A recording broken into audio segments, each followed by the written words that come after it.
Hello everyone. How's it going? Today is Monday, March 18th. I'm back with another live stream here on YouTube. Just double checking to make sure that we are live. It looks like we are good to go. Hello, my name is Hector Acuna. Thanks so much for tuning in and checking out another one of my live streams here. Today we're going to be talking about some of my plein air paintings that I made in 2019 up until 2022.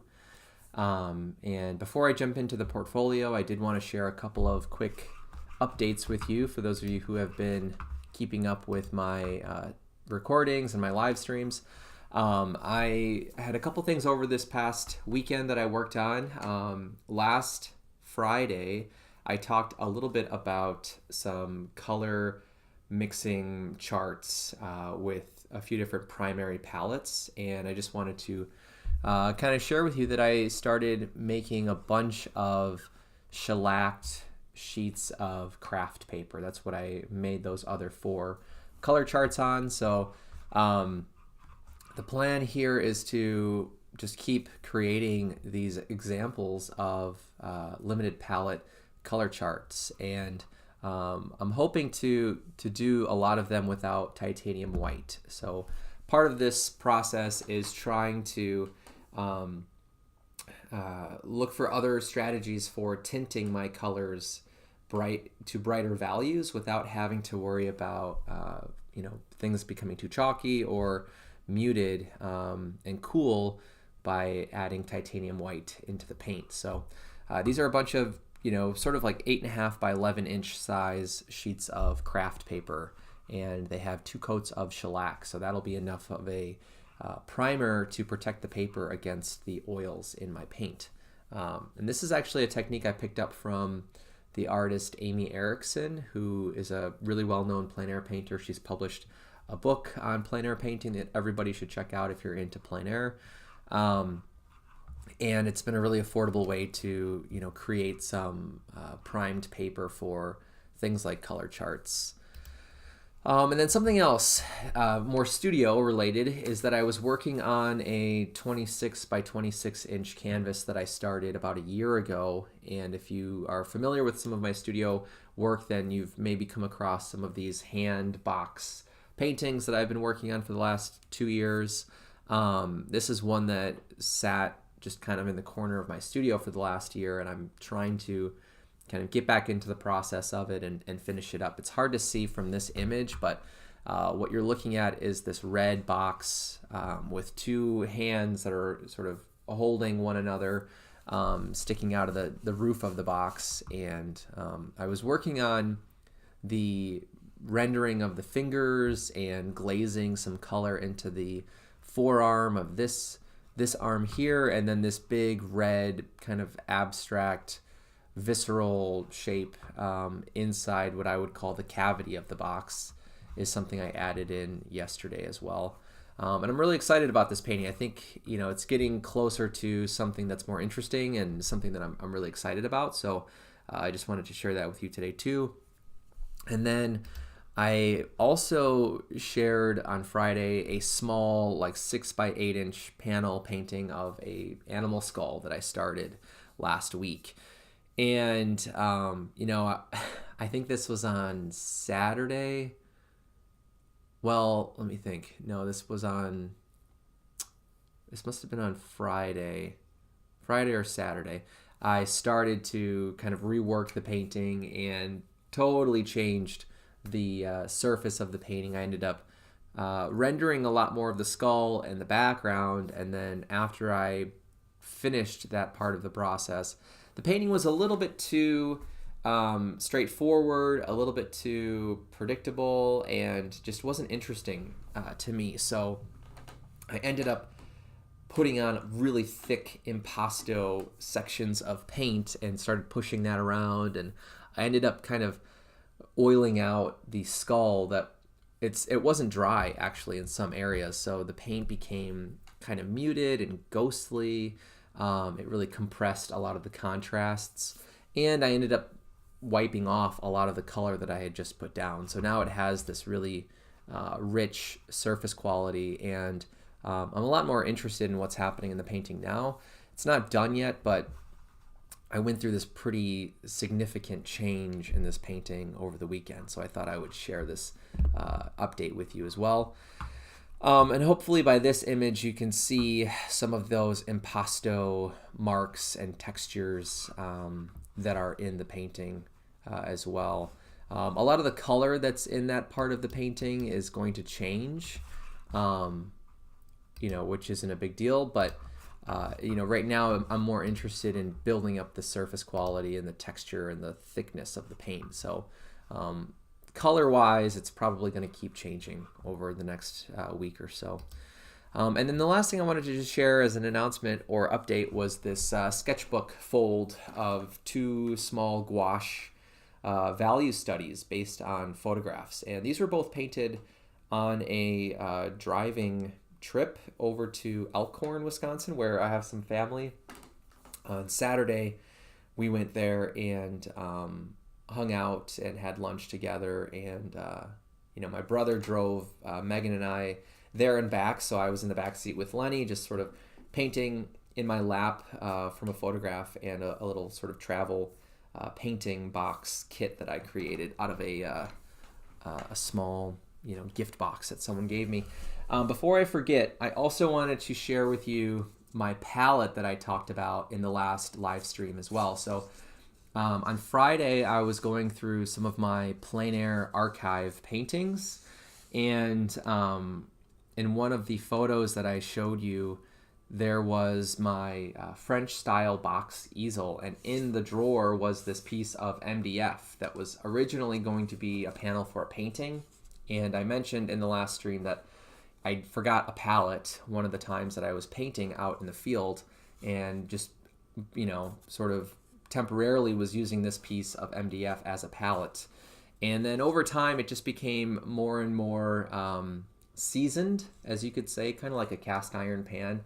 The more oil layers you have on a wood palette, as the linseed oil is drying and curing, the oil will harden and form this really durable outer layer or shell on your palette. So you can see it has this really rich and historic kind of patina. There's a lot of layers of paint that have been on this palette, and through years and years of wiping out my palette and basically burnishing the oil, you create this really smooth and durable film of oil. So anyway, I remember I said I was going to show you what the palette looked like today, and this is where it's currently at. So I don't use it very often anymore, just because it's not like sort of an artist palette that has a thumb hole, and it's a little bit awkward to hold. But occasionally, if I'm doing something with oil paint in a sketchbook or in a small panel, I'll bring this over to my easel and I'll just put my paints on this, as opposed to working on my glass Tabaret palette. So anyway, just wanted to share this with you too. And now I think we can go ahead and jump into today's topic, which is the 2019 through 2022 plein air portfolio. Let me go ahead and just show you how you can access this portfolio if you're interested in viewing some of these paintings on your own time, or if you want to go in and zoom into the details, find more context on them. You can just go to my portfolio right on my website, acunaarts.com. I just redesigned the plein air portfolio pages. So if you click on the in plein air image, it'll take you to these two options. So we're talking about some older work. So today we're going to look at the archive, and this is an old image taken of me during a event in Port Wing, Wisconsin, way up north off of Lake Superior. Like I said, we're going to look at work from 2019 to 2022. And again, they're in sort of reverse chronological order. So the paintings at the top of the page are more recent. So that being said, we're going to scroll all the way to the bottom and start down at the bottom of the page. Now, I think I'm just going to go ahead and change scenes. That way we can look at these images up close and personal, which is nice. Change my tabs real quick. Okay, so this first image I wanted to share, just as a nice segue from the palette that I just showed you in the video. This is a palette box that I made with the help of a YouTube video published by the painter, I think it's Mike Chamberlain or Mark Chamberlain.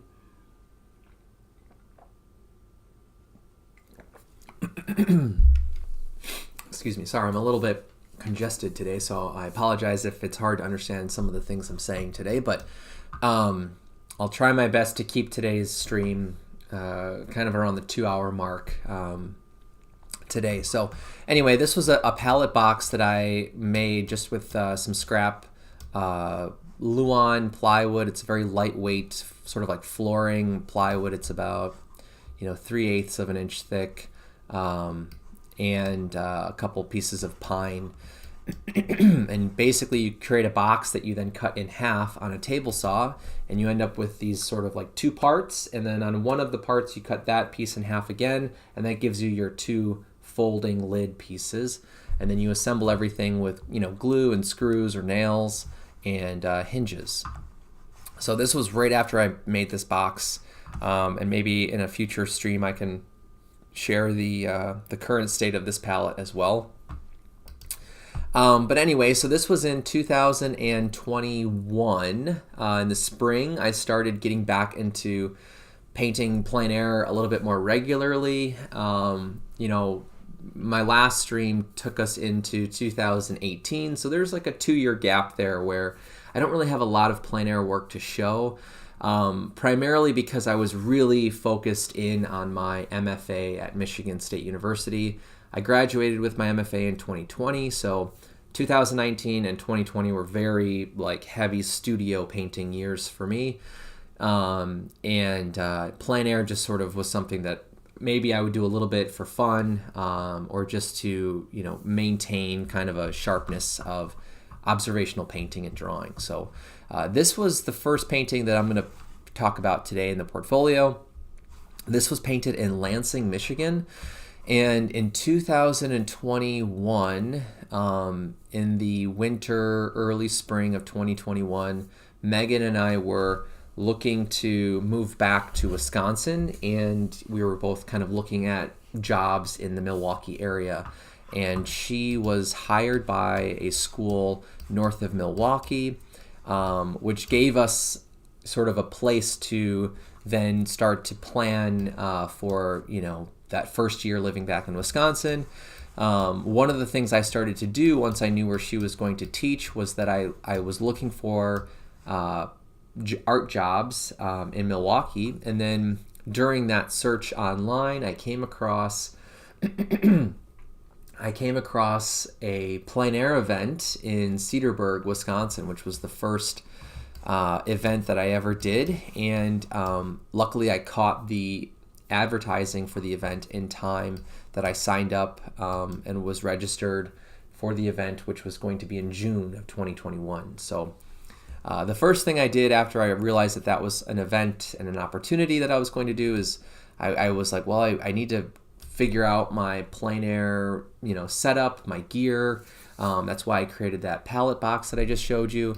And while we were still living in Michigan in May and maybe even April, I was out trying to practice some plein air painting and kind of get back into that process. And it was really, well timed, and it was very fun and enjoyable to be doing more plein air right after my MFA, which was very, as I mentioned, kind of studio intensive.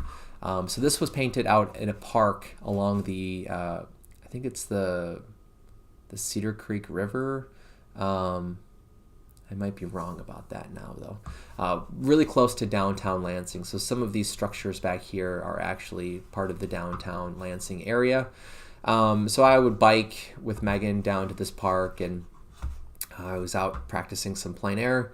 And what's interesting about some of these paintings is that they're very kind of quick and immediate and gestural, kind of chunky and blocky with the mark and the paint handling. And so this is actually the first painting I made at the Cedarburg Plein Air event in Wisconsin. And it was, as I said, it was the first event that I ever did. I had no idea what this type of format and experience would be like. So my plan was to bring like maybe 12 or 15 different panels that I constructed in Michigan with, frames, like maple float frames that I had constructed, and just make as many paintings as possible, and then to pick the best paintings to submit for awards and for the exhibition. So that was sort of the philosophy and kind of the approach that I had for this first event. So this was one of the first paintings that I remember finishing during the event. This is of one of the main mill buildings off of the Cedar Creek in downtown Cedarburg. So this was painted across the creek and the dam, one of the dams, looking at the mill, and then part of the pagoda building, which are both very iconic, structures in Cedarburg. This was painted near the Cedar Creek, kind of like rapids area in downtown Cedarburg. There's a little trail that goes behind Rebellion Brewing Company. This was a small painting of just the patterns of the water and the rocks, some of the patterns of light and color reflecting off of the water as well. So I wanted to try to capture that sense of movement and the abstraction of structure, either in water or in the rocks. Excuse me. It was hard. It was a very difficult type of subject to work with. Again, as we can see, a lot of the paint is created through more of a linear way of painting. There's a lot of line and mark. It's sort of this accumulation of both of those things that give us any sort of sense of weight or structure to parts of the painting, whether that's the foliage up in the trees, or maybe areas of rocks. And one of the things I do like about these paintings, because there's quite a few things that I really am not super pleased with anymore, but one of the things I really do like about these paintings is the sense of spontaneity in the marks, the sense of movement in the application of mark and color, and the variety of paint viscosity. So there's areas that are very smooth, and then there are areas that are pretty thick and kind of juicy with paint, kind of like in this area here. And this is small. This one's 8 by 10. The last one was 11 by 14, I'm pretty sure. This is I think this is an 8 by 10 as well. And this was painted looking at the Fiddleheads coffee shop in downtown Cedarburg. And again, these are really quick kind of impressions. This was before I felt comfortable doing multiple sessions, and had shifted my approach to spending more time on a painting. So these are all one session alla prima paintings, and I think that's also why I'm not super pleased with them, compared to more recent work for plein air events and just in general plein air paintings I've made. This was one of my favorite paintings I remember making during the event. This is a 9 by 12 inch oil painting, also on primed plywood panel. And this is looking at, I know this is Washington Avenue that I'm standing off of on the sidewalk, looking down a road that is perpendicular to it. And man, I wish I could remember the titles for some of these paintings, but what I really loved about this painting was the curved perspective of the street. So when you're standing near the Pink Llama Gallery in Cedarburg, looking down this intersection or this street, it's right to the right of the Rivoli Theater in downtown Cedarburg. So if you're familiar with Cedarburg, you should know roughly where this is located in the view I'm looking at here. But this road, it's not a perfectly straight perpendicular line off of Washington Avenue. This road has a little bit of a bend to it that I really was drawn to, and I really enjoy thinking about perspective. And anytime something that's expected to be a really straight line or a right angle has a slight bend and warpingness to it. So that was something I really wanted to highlight in this painting. The other thing I think I really liked about this painting that was kind of an aha moment for me was thinking about light in terms of shapes of shadow to illuminated areas. So this upside down kind of triangle shape here was a moment that I remember being really, really excited about, and something I was like, oh, I want to keep, exploring that component to plein air painting. So anyway, you can see a lot of the abstraction and fragmenting of form, the variety of shape, the movement of the marks. This painting, again, a lot of these paintings had this very musical rhythm in the way that I was applying with the paint and kind of responding to the surface as I was creating the paintings. This is a painting of the Anvil restaurant in Cedarburg as well. This also was a 9x12 painting. So you can see where that influence of the shape of sunlight and shadow are sort of grounding the composition for me. I really liked thinking about angles and triangles pushing the eye throughout the canvas and throughout the panel. And this one has some pretty nice kind of juicy textures and a lot of variety of mark and the direction of mark as well. This is one of my favorite moments here, this really impasto thick corner of the building. As you can tell, it has a lot of vines and foliage just growing that's attached to the side of the building. So on the right here, technically this is the Cedar Creek Winery, and then the restaurant is located in this building. But this actually I remember was a 2-session painting. So I was starting to kind of dabble around with going back to my locations and reworking a painting or just further developing a painting. This is another this might be 11 by 14 inches. And I remember calling this painting something sort of riffing off of Andrew Wyeth's Christina's World painting, mostly because of this iconic motif of a field hillside with a small house along the horizon. I really liked that kind of sweeping foreground. And the main thing I think I do not like about this particular painting, though, is the composition cuts the horizon pretty much right in the middle of the panel. I think it would have been a lot more interesting had I moved the horizon up maybe to this third line or lowered it even more. But otherwise, it's a painting that I'm really interested in still, and it's one that I'm pretty sure I still have.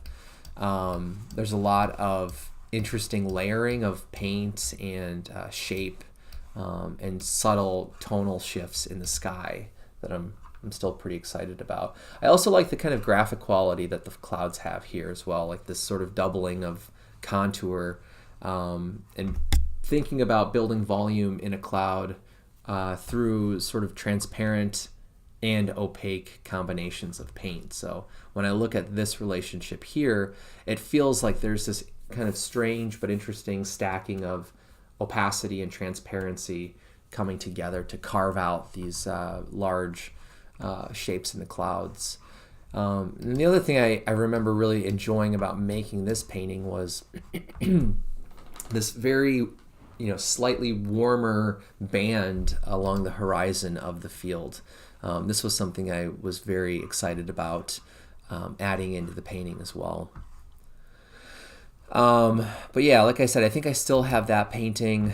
I think out of the 13 or 12 paintings I made for the Paint Cedarburg event in 2021, I think I probably sold 4 of them, maybe 4 or 5. And a lot of them sold after the exhibition closed. So I was left with a bunch of these different paintings that just sort of sat around and never found homes. And this one was one that did sell. This is a 16 by 20 inch painting that I remember making out in Fredonia, Wisconsin, which is a little bit north of Cedarburg. And during the event, one of the things that I really was searching for in terms of subject matter was a very expansive, open field that could show a lot of space for a sky. And I was hoping for some really interesting cloud formations and color relationships that I could explore in that, visual format. So when I was driving from Michigan to Cedarburg, I came into Chicago and then Milwaukee, and then, from Chicago to Milwaukee, there are some pretty interesting farms just north of Kenosha, which is the area where I grew up. And that drive coming into Cedarburg was really inspirational and kind of sparked this love that I have for farming fields and, again, this sort of expansive view. But when I was at the event, that was something that took me a while to find, actually, was this sort of place where I could go and find very long, open views of farm fields. And mostly just because I wasn't familiar with that part of Cedarburg and that part of Wisconsin. But this was a spot that I found off of a park and ride parking lot. So there's a bunch of these parking lots, at least around Cedarburg, near big highways where people that work together can go and park their cars and then take one vehicle to their job just to carpool and save on gas. But there's this really nicely placed parking lot on the corner of one of these really big fields, and that's where I painted 2 paintings, actually. So this was the first one, and I believe that this one sold through the Pink Llama Gallery. And then, hey Jane, good morning. I hope you're having a nice day so far. I'm just going through some of the paintings I made at Paint Cedarburg in 2021, which was my first plein air event. So this was a painting I made over in Port Washington. I was visiting the harbor. I'd never been to that harbor before, and the day that I went there, it was very, very foggy and overcast, which is a common thing on this side of Lake Michigan, where the fog will roll in and basically cover everything in your view. So I ended up painting this very muted, kind of abstract harbor painting, focusing on negative shapes. That was something I remember I was really drawn to in this painting, was looking at all of the shapes that were created between the boats and the masts and the docks. I think this is a painting I still have as well, and this is about 11 by 14 inches. I'm pretty sure it's an 11 by 14 inch painting. This is another 16 by 20 inch painting. So I remember I brought 4 16 by 20 inch gessoed plywood panels that I made in Michigan prior to the event. And this is of the Washington House Inn. Again, I think this is a painting that I still have as well. And compositionally, I think this is one that I wish I would have spent a bit more time exploring and generating a few options for the composition, because the placement is a little bit awkward in my opinion. I like the inclusion of the shadow at the foreground. I think that's a really interesting contrast. But I think this type of value and color could have been placed a little bit more intentionally in other areas of the composition. It feels like there are parts that don't really connect as effectively as I would have liked for this painting. And this is one that I remember spending 2 sessions on as well, just because there was so much information. There were a lot of small details. But even then, you can see how quickly I'm going in and suggesting some of that information. And when I look at this painting now compared to how I'm painting today, it feels like it's a very rough and simple depiction of the subject. Like if I was going to go and paint this scene today, I would want to go for 6 or more sessions and really block in a lot of layers of paint and shapes and lines to depict all of the details in the windows and more of the textural surface qualities of the building and some of the foliage. So, I look at this painting and I go, it's not really a painting that I'm super fond of. But at the time, it was a good challenge to try to portray something with so much information and variety. And then this is that other farm field Fredonia painting. So both of those paintings I remember sold through the Pink Llama Gallery in 2021. I think through the fall of that year, they both found homes, which was really exciting because we had just moved to Cedarburg, at the kind of, I think towards the late portion of the summer in 2021, like maybe end of July, I had gone and met with Tammy at the Pink Llama Gallery, and she really liked my plein air paintings, and so she brought me into the gallery and started showing some of my paintings from Paint Cedarburg that I still had. And within the first 2 months of that relationship with the gallery, I had sold a couple of these fairly large paintings that, for me, that were at a price point that was new and, allowed me to, continue to live off of selling paintings for the rest of that year, which was really nice. So it was really exciting to start that relationship in this new town where we were living. I think part of that happened because the timing of 2021, that summer was sort of the first time that people were going back outside. People were hey Gigi, how's it going? Good morning, everyone. I'm just talking about some Paint Cedarburg paintings from 2021. And this was one that sold through the Pink Llama Gallery.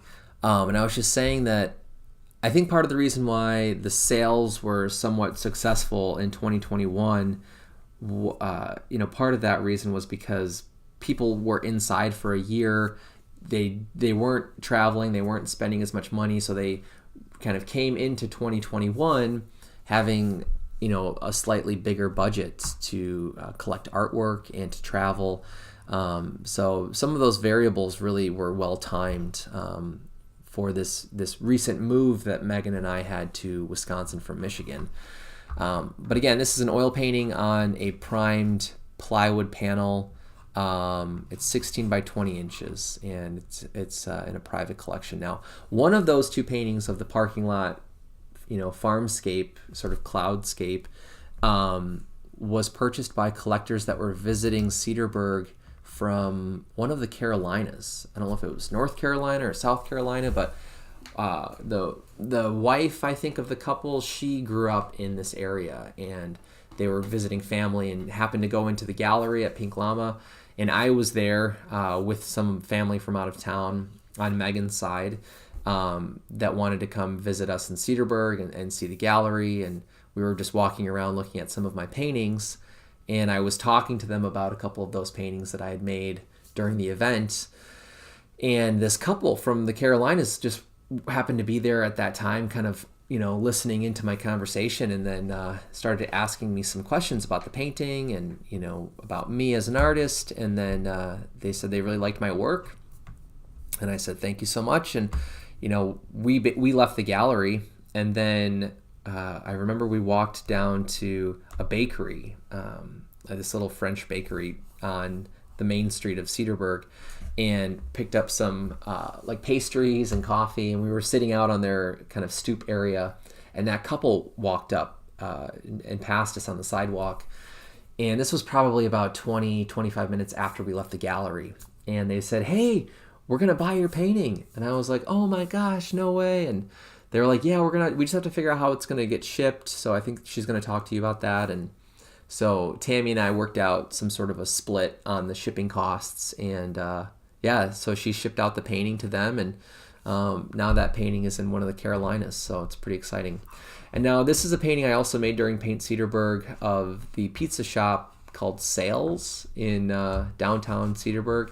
I was drawn to the color of their signs and all of the interesting shapes of their awning and outdoor eating area. And they had these really satisfying orange cones on the sidewalk there in front of their shop. And this was a painting that I remember really enjoying, and I was really happy with how this painting turned out because it's very fresh and loose and kind of abstract in a lot of ways. Like there's some large formal shape relationships that are pretty simple when you look closely in the painting. Like, these two colors, they're pretty solid shapes. Like there's not a lot of variety in the handling of the paint. There's not a lot of variety in the color properties, but the overall relationship that they have to the rest of the composition, I remember feeling very satisfied with. Like, I like the amount of space that these shapes take up within the context of the rest of the painting. So there's this interesting kind of cropping and pushing of the viewer towards these other areas by incorporating these very sharp transitions in the painting. And I've always enjoyed painting buildings and architecture, but this little 8x8 painting was one that really reminded me, like, wow, there's some really satisfying ways to paint buildings and to paint those large relationships of planes. So I was also trying to figure out how to convey the temperature shift in light and shadow on the awning, for example. So I had a slightly warmer kind of pink color on one plane, and then I intentionally really cooled off the top plane to create more of this dramatic turning of form on the awning there. And then there's areas that I still am very in love with, like this, where there's this fragmenting of shape and color that's very non-objective. Like, when you really look closely, it's very abstract and very simplified. So yeah, I don't remember. I think this painting, I don't remember if somebody bought this painting. It was at Pink Llama Gallery. It might still be there, but if somebody bought it, it was there for at least like 2 years before anyone bought it. So I thought maybe I would get it back, but it's either at the gallery or someone owns it now. This was another painting I made during the Paint Cedarburg event. This was a 2-session nocturne painting of the restaurant pub called Maxwell's, which has a really good fish fry. If you're ever in Cedarburg on a Friday, you should definitely consider them for a fish fry. And the atmosphere is pretty cool. It's just like a, kind of a busy, lively pub with plenty of seating. And in the summertime, they have a really nice patio, which you can kind of see over in this corner, one of the umbrellas that they had closed down for the night on their patio. And this was a painting that I made from across the intersection on Washington Avenue. I think it's Washington and Bridge Street is this intersection here. And I painted it sort of kitty corner on the sidewalk. And I started the painting in the middle of the week at like 11 p.m. one night. And what was really funny about this painting is that because I had never been to Cedarburg prior to this week, I was kind of picturing that the nightlife would have been more active and more busy, but it really was a ghost town in downtown Cedarburg. And this is still true today, most of the year, I would say. Even in the summer. I mean, granted, this was like a Tuesday night when I started the painting, but I remember finishing it, I think, on Thursday night or Wednesday night. So it was probably like a Monday and a Wednesday night painting. And both sessions ended at 1 in the morning. And during those sessions, one of the nights I remember there was a patron of the bar who came out to smoke a cigarette, and he saw me painting across the street because I was wearing a little headlamp. There were hardly any other people around during those hours. And, he had already built up some liquid courage. So he saw me and beelined right to me. And I think as he was walking over, he was like, "Are you painting?" and started asking questions and chatting with me.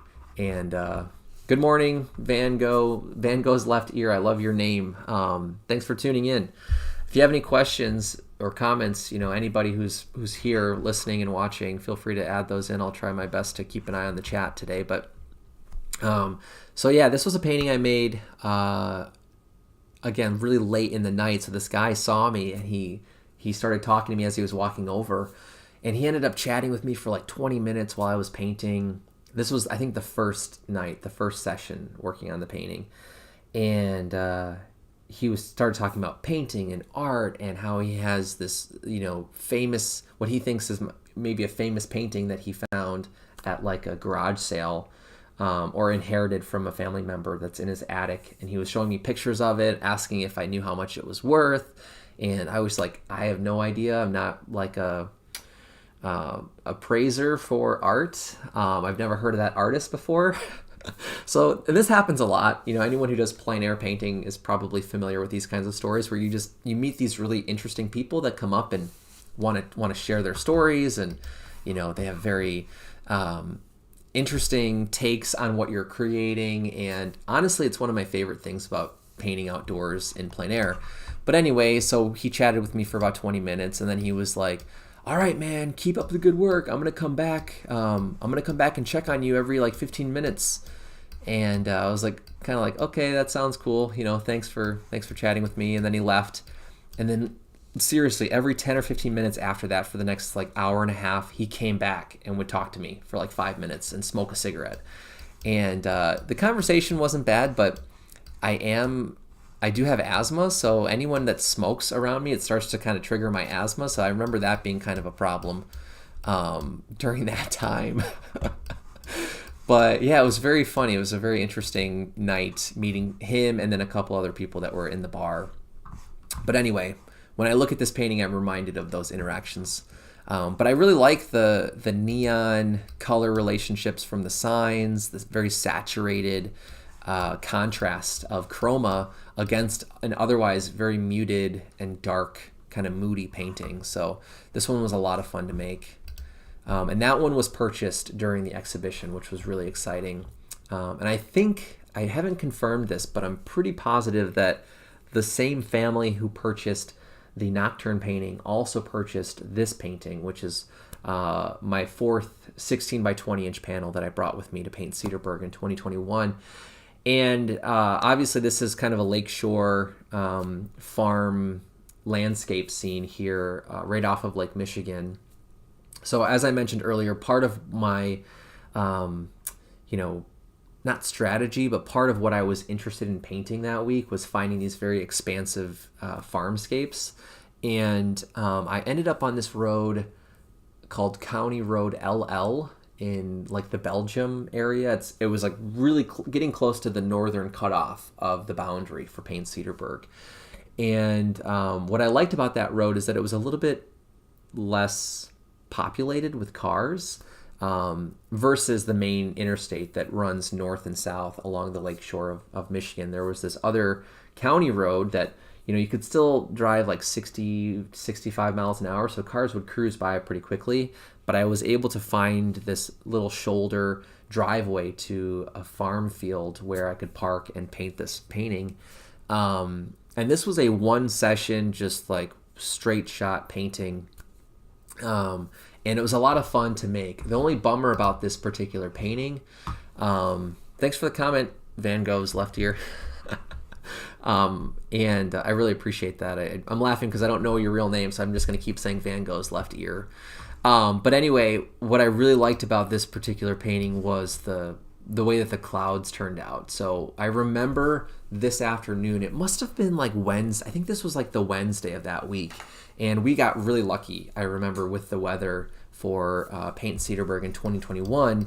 It was sunny basically every single day of the week, from what I remember. And on Wednesday, we had this beautiful, hot afternoon with a couple of clouds that were moving across the horizon above Lake Michigan at like a tortoise speed. They were just moving super, super slow, and their shape wasn't really evolving or transforming in any way. So it was very like ideal for painting clouds, because typically for clouds, they're moving, they're kind of changing their form, the colors and the values are sort of shifting, and you have to be very good about documenting things really quickly and committing to certain qualities of the clouds. And that's something that I had very little experience with. So this afternoon, having these couple of small clouds moving very slowly across the horizon was perfect. And I was able to try to, put in more of these sort of subtle color value shifts, temperature shifts in the clouds, and really play with the sharpness or softness of the edges. And I'm still very pleased with the way that this part of the painting turned out, and these very subtle kind of distant cloud formations off above the horizon were really fun to put into. Kind of like the rest of this portfolio of paintings for Paint Cedarburg in 2021, this painting also has kind of a sharpness to the marks that you probably can notice. Like there's this almost like pastel kind of look and feel to them. everything is blocked in by shapes and a very linear way of painting. Like I remember almost puzzle piecing this painting together while observing the barns and the various trees and small details of architecture in these rolling farm hills by the lake. So yeah, this became one of my favorite places to paint, and I actually did one or two other paintings from that same location after the event for Paint Cedarburg. And this painting actually received an award during the reception, which was really cool. And that's, I think, one of the things that really kick-started my... I'm just going to grab something real quick. It kind of kick-started my career in the plein air events. I went into Paint Cedarburg in 2021 with very low expectations.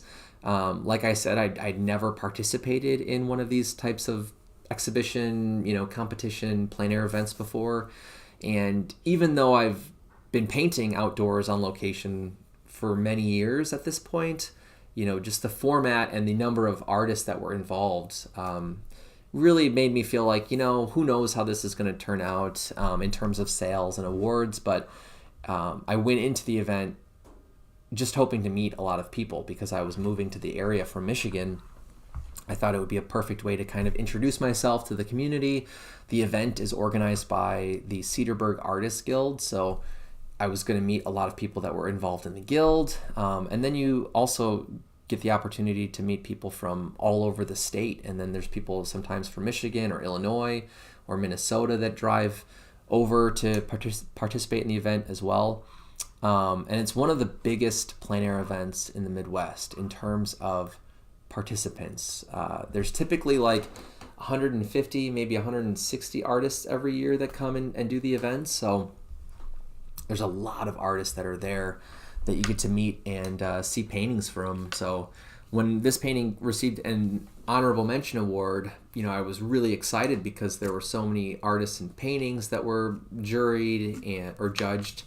And then shortly after the award ceremony, I saw that someone had purchased the painting too. So it was this moment of like, oh my gosh, this is wild. Like, I've never been part of an exhibition where there's this much sort of interest from collectors or from the community at large. So that was very exciting to just sort of enter these events, kind of hitting the ground running and be welcomed to the plein air community in that way.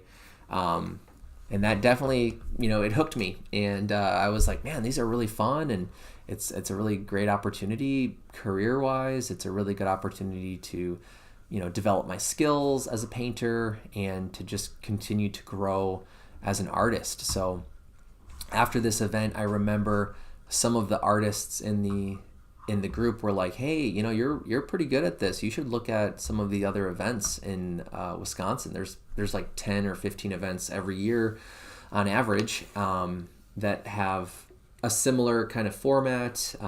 The like award money and the amount of collectors definitely varies from event to event, but there's just a lot of opportunities for us to get out and paint and travel. So after the Cedarburg event, I started looking at other plein air events that had open calls and where I could still have time to apply. And that's really what sort of started rolling the ball for me in 2021. But yeah, like Gigi is saying, it was a really powerful experience, and it was really exciting and gave me a lot of confidence to keep applying myself and to keep trying to find opportunities to get my work out into the world. And that's really such a key part of finding success as an artist that I didn't really pursue as maybe aggressively is the right word here, as a grad student. When I was in grad school for 3 years, I was really focused on studio work and research and learning how to teach and learning how to do research and, painting from more of a personal narrative. And the plein air events really created this healthy balance for me to offset all of that time being really, sort of like critical, I would say, of my ideas and my voice, and what I was trying to say. And that was a lot of grad school, is really focusing on like, what are you trying to say? How does it relate to everyone else? How does it relate to the world, to art history, to your medium of painting? And it just felt a little bit exhausting by the time I was done with grad school. Not to mention COVID hit right as I finished grad school. So that also just created this, mix of emotions and pressures and stress and uncertainty. And, finding these plein air events in 2021 was like the best thing for me in terms of my creative self, in terms of my mental health, in terms of my emotional health. So it was this really beautiful, new door that opened at, the perfect time for me. And it allowed me to really fall back in love with painting again, because when I was in grad school, I was experimenting with different mediums and, different forms of representation.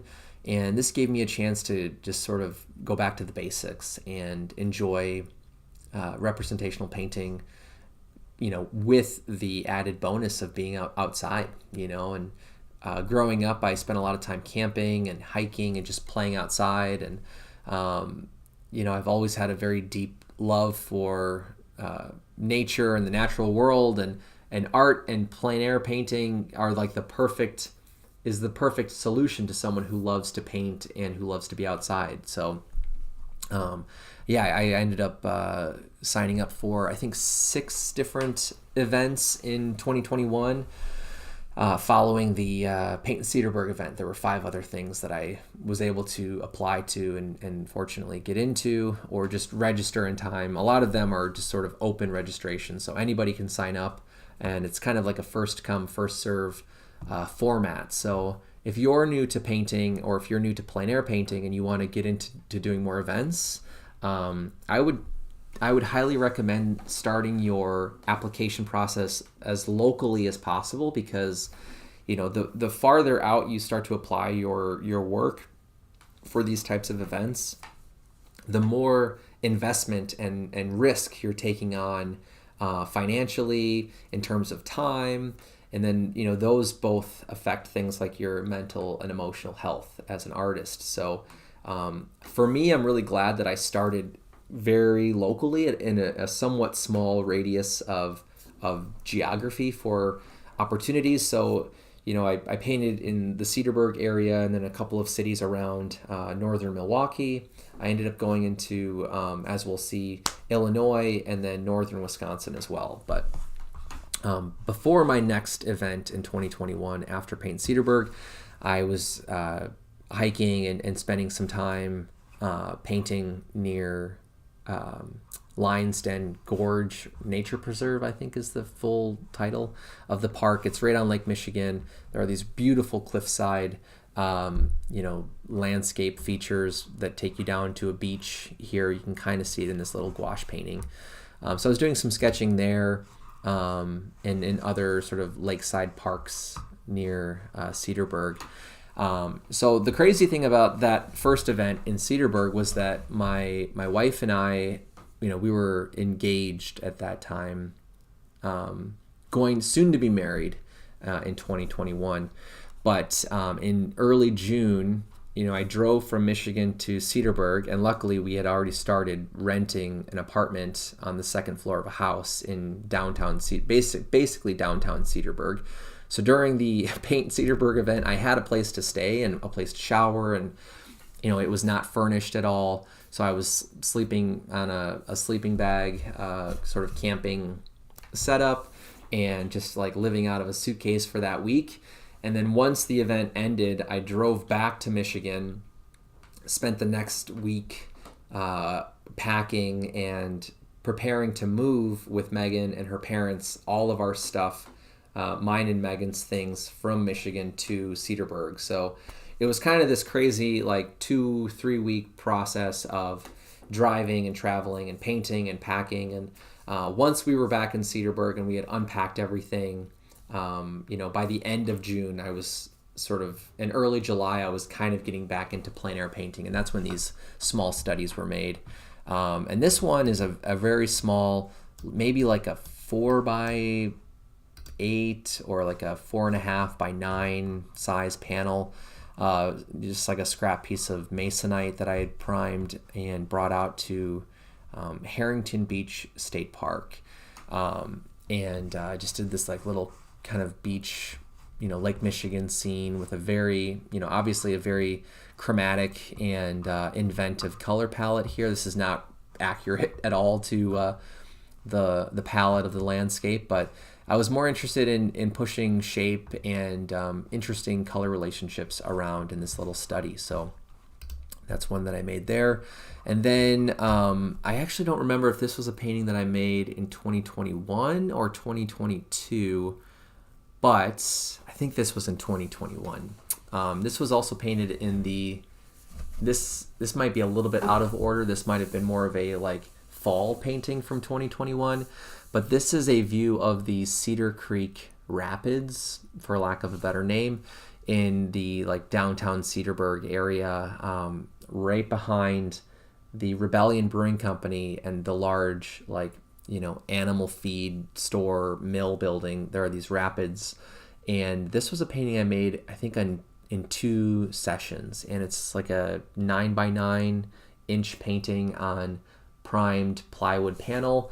And it started out fairly naturalistically in terms of the color palette. Like a lot of these umber sienna colors were colors that I was observing in the landscape and in the water the first session. And then I remember bringing the painting back to our apartment in Cedarburg, which was only a couple blocks away from this park, which is really, really nice to live in that location for like a year and a half. But anyway, I brought it back to the apartment, and I was looking at it. I'm like, this isn't really that interesting, and it needs something else to kind of push it into new territory. So I was like, I think I'm going to try to mess with the palette a little bit more. So when I brought it back out the second time, I allowed the process to become a bit more experimental and started pushing some of the hues into more like saturated versions of what I was observing. So because this was painted in I think the fall of 2021, a lot of the colors were fairly muted. Like the greens I remember were there, but they weren't super saturated. So that was something that I wanted to really push and kind of enhance in the painting. So I remember putting these like cadmium orange little palette knife marks into the grass that I could see, and I wanted the orange to pop, so I surrounded the background area with a more chromatic blue. And once I started to make those decisions, the painting became a lot more exciting for me to work on. And I was trying to play with the blending and the sort of like broken blending of paint in some of these passages. So it has these very satisfying moments, and because it was like a 2, maybe even a 3 session painting, there's this beautiful glazing kind of history on the surface of this little painting, where you can see kind of like a rough, sort of like pressed in layer of paint that is seeping into these small dried cracks of dried paint from the first session. So anyway, I enhanced the yellows and the blues and the orange and green moments in this painting, and it became a lot more fun to look at for me. And this was a painting that I remember making partially because during the Paint Cedarburg event, I didn't paint this part of the creek because it was a very popular spot, and I was a little bit shy, I think, during the event. I didn't want to get in anybody's way, and every time I would drive past the park, I would see a lot of painters there, and I was like, maybe I'll paint that some other time. And so then later on in the summer, I went and started to paint this painting. The other reason I wanted to paint this particular subject was because there was a juried show coming up, I think in the fall of 2021, or maybe even the spring. I can't remember now some of these dates, but for an exhibition at the Cedarburg Art Museum in downtown Cedarburg for a water-themed exhibition. So I was like, oh, maybe I'll go and paint the rapids that I didn't paint during the show, and then whatever I make, I can apply to that water-themed show. And that's what ended up happening. And fortunately, it was accepted into the exhibition. And I made a little, sort of custom frame for it. And I think I still have this painting, actually. So I think I took it out of the frame, and I didn't really like the frame I made for it, so I might make a new one at some point. And then, one of the events that somebody tipped me off to, my friend Nathan Brandner, who's a painter up in Green Bay, Appleton area, really talented artist, great teacher, and just really generous member of the plein air community in Wisconsin. He works at Jack Richardson and Company. So you should check out his work if you're not familiar with Nathan's paintings. But he was somebody who actually also went to Stevens Point for his bachelor's degree in the art program. And he was a couple years ahead of me in the program, so we never took the same classes and courses. But after we both had graduated, we kind of kept in touch on Facebook and would support each other's representational painting pursuits. And he was actually at Paint Cedarburg in 2021 as well, and we reconnected, and we met up at that brewing company and hung out for a few hours and shared a drink and just sort of caught up. And during that conversation, I remember he was somebody that was like, yeah, you should look at, there's a ton of these events all throughout Wisconsin, and he had mentioned a couple of them that I should apply to or look at joining. And one of them that was still open for registration in 2021 at that time was up in Port Wing, Wisconsin. And they still have an event every year. I think typically it's in August, which is a really good time to be up on the north shore of Wisconsin off of Lake Superior. It's, as you can tell by this first painting, it's a fishing little town right off of the lake. And it's full of these really rich and interesting boats full of character and history and interesting shapes. So I'm really glad that I went there, and I'd never been to that part of Wisconsin before. From the Milwaukee area where we were living in Cedarburg, I think it took us 6 hours to drive up to Port Wing. It's right by, Washburn and what's the other big, is it Bayfield? I think it might be Bayfield is a very popular kind of touristy area too, and that's about 35 or 40 minutes east of Port Wing. So unfortunately, Bayfield wasn't in the radius boundary for the plein air event, because I would have probably gone and painted there too. There were a lot of really interesting little shacks and boat yards and things like that. But anyway, this was a little gouache painting that was my quick paint for the event. And the boat I painted was called Judy. So the painting is called Judy. I think it was about 5 by 7 inches. I think that was the size of that last painting there. And then this was a painting that I made at one of the beaches. There was a park with trails, and I don't remember the name of it now. And this is not a very good reproduction of the painting. I don't remember if this was a painting that sold with Pink Llama Gallery or not, but I might still have this painting otherwise. I think I brought it to her, so I don't know if I got it back or if somebody purchased it, but this is an 8 by 10 inch panel, I believe, maybe 7 by 9, looking at some of the shoreline on Lake Superior. And like I said, the reproduction's a little bit too dark and maybe a little bit too blue in the color palette here, but yeah, that one was really fun to make. It's a very simple composition. I really loved the subtle color shifts and value shifts in the sky, and trying to create some interesting shape patterns in the water of the lake. But yeah, that one was really fun to make. And what was really fun about this particular trip was that Megan and I were married just for a couple of weeks at that point, and it wasn't like a honeymoon, but it was a trip that we got to take together, and we camped the whole time we were up in Port Wing, and we were camping out of my van, which I think there's images of. Here's a quick little plug of my 2021 Plein Air zine, which has all of these paintings in it that I'm talking about today. But there are some pictures from Port Wing that I can show you. So this was from our campsite one of the nights, right off of Lake Superior. This was in Herbster Campground. It was such a beautiful place to camp for the week, and we were right on the shore of the beach, and we slept in my van because we built these wooden cots for the van that we slept in. That was a lot of fun too. And here's an image with a little bit of a reference of that last painting that I showed too. You can kind of see it's not clear, but anyway. So some of the information I'm talking about today is available in these books that I made.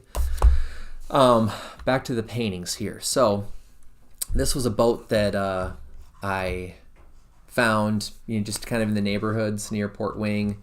There were a couple examples like this around that area where people had just sort of haphazardly covered their boats in tarps or parked them in their yards, and I always loved that juxtaposition of a boat, sort of raised up in a landscape like this out of water, and just how it feels a little bit out of place, and the contrasts of shape and color are always really fun to discover in these types of subjects. So this was an 11 by 14 inch panel, again, pretty thick graphic kind of shapes, and thick paint application here, as you can see. The one thing about this particular painting that after it was done, it wasn't purchased in the show, so I brought it home, and I remember looking at it and thinking a lot of the color relationships were very dark and almost kind of dull in some areas too. So the thing that I kind of wish I would have maybe pushed a bit more was playing with more of the temperature contrasts in this one. Like, there's obviously a lot of cool areas, but in like the sunlit areas, the greens are still fairly cool, and kind of like a lime green. And it would have been, I think, more satisfying to have a bit more of a yellowish orange hue to some of the sunlit areas. But thanks, Jane. I'm glad you like this painting. The title for that last one was Tangled Up in Blue. So if you're a Bob Dylan fan, you'll enjoy the title of that last one. This is a gouache painting. I think this is 4 by 6 inches, and I'm pretty sure this is a painting that sold after the show when I brought it to the Pink Llama Gallery in Cedarburg. And it was really fun to layer all of these little vertical like hatching marks in the sky. I was going to say, hopefully the image loads here. But what was really fun, also beyond just like the mark making in this one, was the color relationship of that kind of greenish blue with this like salmon muted pink color. And then having this darker blue of the distant trees and hillsides behind this tree line. To me, this area was really satisfying to encounter and discover, and that honestly became more of the visual interest for me in this little kind of gouache painting study. So I'm really drawn to what happened in the horizon of the sky, and then also in the foreground with the water. One of the things that's really satisfying about gouache paint is that because it's water soluble, you can treat it like watercolor, and you can do these really beautiful washes that have atmospheric blends and edges like this.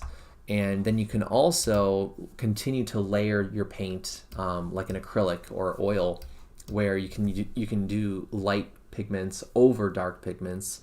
So it's a very forgiving medium in my opinion, and it's very easy to travel with because it's water soluble, and they sell the tubes in very small sizes, so they don't take up a lot of space or weight.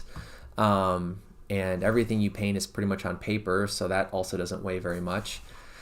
But anyway, it was really fun to combine some of those different mark making varieties and qualities in the paint in this little sort of harbor scene up in Port Wing. And then this was kind of like the big sort of big hitter painting, I guess you could say, at the show for me at this event. This was my main attempt at like really pushing myself, taking something that's pretty substantial and challenging to paint. I'm not an artist that typically paints a lot of boats, but obviously when you're painting up in an area like this, that's kind of your main, subject matter that offers a lot of visual variety in terms of color, in terms of shape, in terms of texture. And this boat called Julie Ann is a fishing boat that happened to be parked along this dock one afternoon, and it opened up some interesting opportunities to think about color temperature in objects that are painted white. And what's always interesting to me about objects that are painted white when we're painting them from daylight, natural light, scenarios, is that rarely does the white of the object actually appear like the white from your titanium white or flake white or whatever white you use. Rarely is that color exactly the same. In your mind, you're like, I know that the object is painted white. So like your first inclination is to go and squirt out a bunch of white paint and then fill in the shape with white paint. But because light or the absence of light is what is describing the form of the object, when you're observing things that are painted white, it's one of the best exercises in understanding and observing temperature in color and temperature in light. So when I was painting this boat, it became really clear how in areas of shadow, you obviously have a lot of cool hues and tones and maybe even more of a achromatic or desaturated quality of color. But you also are going to get light that is reflected from the surrounding objects. So this dock was catching a lot of raking light from this afternoon, and a lot of that light, it came down from the sky, bounced off of the dock and then onto this boat, right? So then you have something that is out of the direct light, so in shadow, this whole plane of the boat, but it's still reflecting light that's being bounced off of other objects. So what was really fun about making this painting was observing all of these shifts in the presence and absence of light, and how temperature also was present in both of those categories. So, the coolness of some of the areas of shadows as this plane starts to turn around the front and then down the side of the boat, and then the value shifts that happen where light is bouncing off of something that's really close to that plane of the boat too. So there were other things down here that were, the water or aspects of the architecture were reflecting a lot of direct light back onto the boat, which brought the value of this sort of corner really high. And then it was also fun to try to mimic some of the patterns in the water. And it was such a large painting. This is a 16 by 20 inch panel that I want to say was a 2-session painting, but it might have only been a 1-session painting now that I think about it, because there are quite a few areas that are left sort of unpainted and very abbreviated in the painting. So, like the dock and some of the life preservers are the color of my ground. So before I made the painting, I'd stained all of these panels with this burnt sienna pigment, just so I wasn't staring at a white primer. But a lot of that color is popping through in different areas of the painting. So that's what's making me feel like this is probably a 1-session painting. And it was really cool. I mean, the response to the painting was really positive. The judge that was there gave this painting the Best of Show award, which was a really big deal. This was the first time one of my paintings received that award at a plein air show. And then a local patron of the event purchased the painting too, which was really exciting. And I remember the event organizer, his name is John. He came up to me and said that was the highest selling painting we've ever had at our show, and he's like, I think that's the best boat painting I've ever seen at this show. And so it was just like surreal, like the response and the excitement and the encouragement and support that that I was receiving at this event.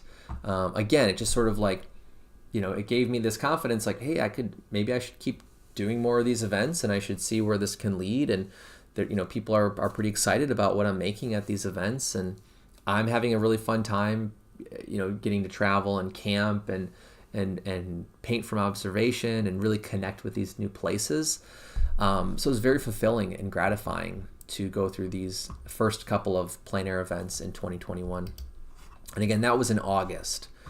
So, then we drove back down, and I was home for a couple days before I did my next, I think, 2-day event, which is going to be coming up here in a few slides. But somewhere in this time period, I also went back out to that spot off of County Road LL that I was talking about earlier from the Paint Cedarburg painting. And I did a similar, much smaller oil painting on a piece of primed plywood. And this is of a similar section of that farm, that sort of lakeshore farm field area close to Belgium, Wisconsin. And a lot of these shapes were really fun to, push the sense of transparency and opacity and variety of mark. So for me, what was really fun was to build up the edges of some of those shapes with more opacity. So everything here that we can see is built up in layers, like most of my paintings. And this washy texture here in this shape is basically like a glaze. It's a very thin layer of paint that was scumbled with a bristle brush onto the panel. And then as that layer started to dry and become a bit more tacky, I was able to go back on top of it and layer some thicker passages of paint that are more opaque, have a little bit more body, can hold some expressive qualities too. And that's something that I still often will play with, is in terms of variety, in like surface variety or paint application variety, just to take a big solid area of space and try to make it interesting in some way. Even if the color isn't changing very much or the value isn't changing very much, we can always use the way we're painting and the presence of the physical nature of the paint as a source for variety and interest in the paintings or contrast. But anyway, this was a small little panel. This is maybe like a 6x9 size panel. And this painting sold during the Small Works sale at the Door County Plein Air Festival in 2022, which I'll talk about later on today. Okay, so I was mentioning there was a 2-day plein air event that I signed up for. Really, it's like a day and a half. That's hosted by the Wisconsin State Fair, and this was shortly after the Port Wing, Wisconsin plein air event that was up north. So I came back home down by Milwaukee, and I had a little bit of time before doing the paint the park, or they had a name for it, plein air at the plein air at the State Fair. There's some sort of a name for the event that I can't remember right now. But anyway, this is another event that some of the artists in Paint Cedarburg had kind of mentioned, and a couple of the events I did in 2021 were ones that people were like, you should sign up for this one. And then other ones were ones where I just started Googling, plein air events in Wisconsin and near Wisconsin or near Milwaukee. And so it's kind of a mix. Some of the events were ones that I found on my own time just by researching online, and then other ones were recommended to me. But the one at the fair was one that I think somebody had mentioned. And what I liked about painting at the State Fair was that you're surrounded by all of these really vibrant subjects in these food trucks and games or cars and rides, and then you also have tons of barns that have animals in them, and people showing animals. There's plenty of people if you like painting people in plein air. So for like a day and a half, you're surrounded by almost like endless opportunities for subject matter at the fair. And on top of that, then you're surrounded by people who are watching you paint, who are interacting with you, asking questions, providing feedback. So it's a really good way to kind of like network and get some feedback in real time, in person. So this was a nocturne painting I made of a gyro stand at the end of the day. I don't know why I started with this one in the presentation today, but the event starts at like 8 o'clock in the morning or something like that, and you can stay until the park closes, and you have that whole day to paint anything you want. And then the next day you come back in the morning and do the quick paint, and then during the quick paint I think is when they do the awards and the judging of the awards, or right after the quick paint, and then they announce the awards that afternoon. So really it is like a day and maybe a day and a half of painting.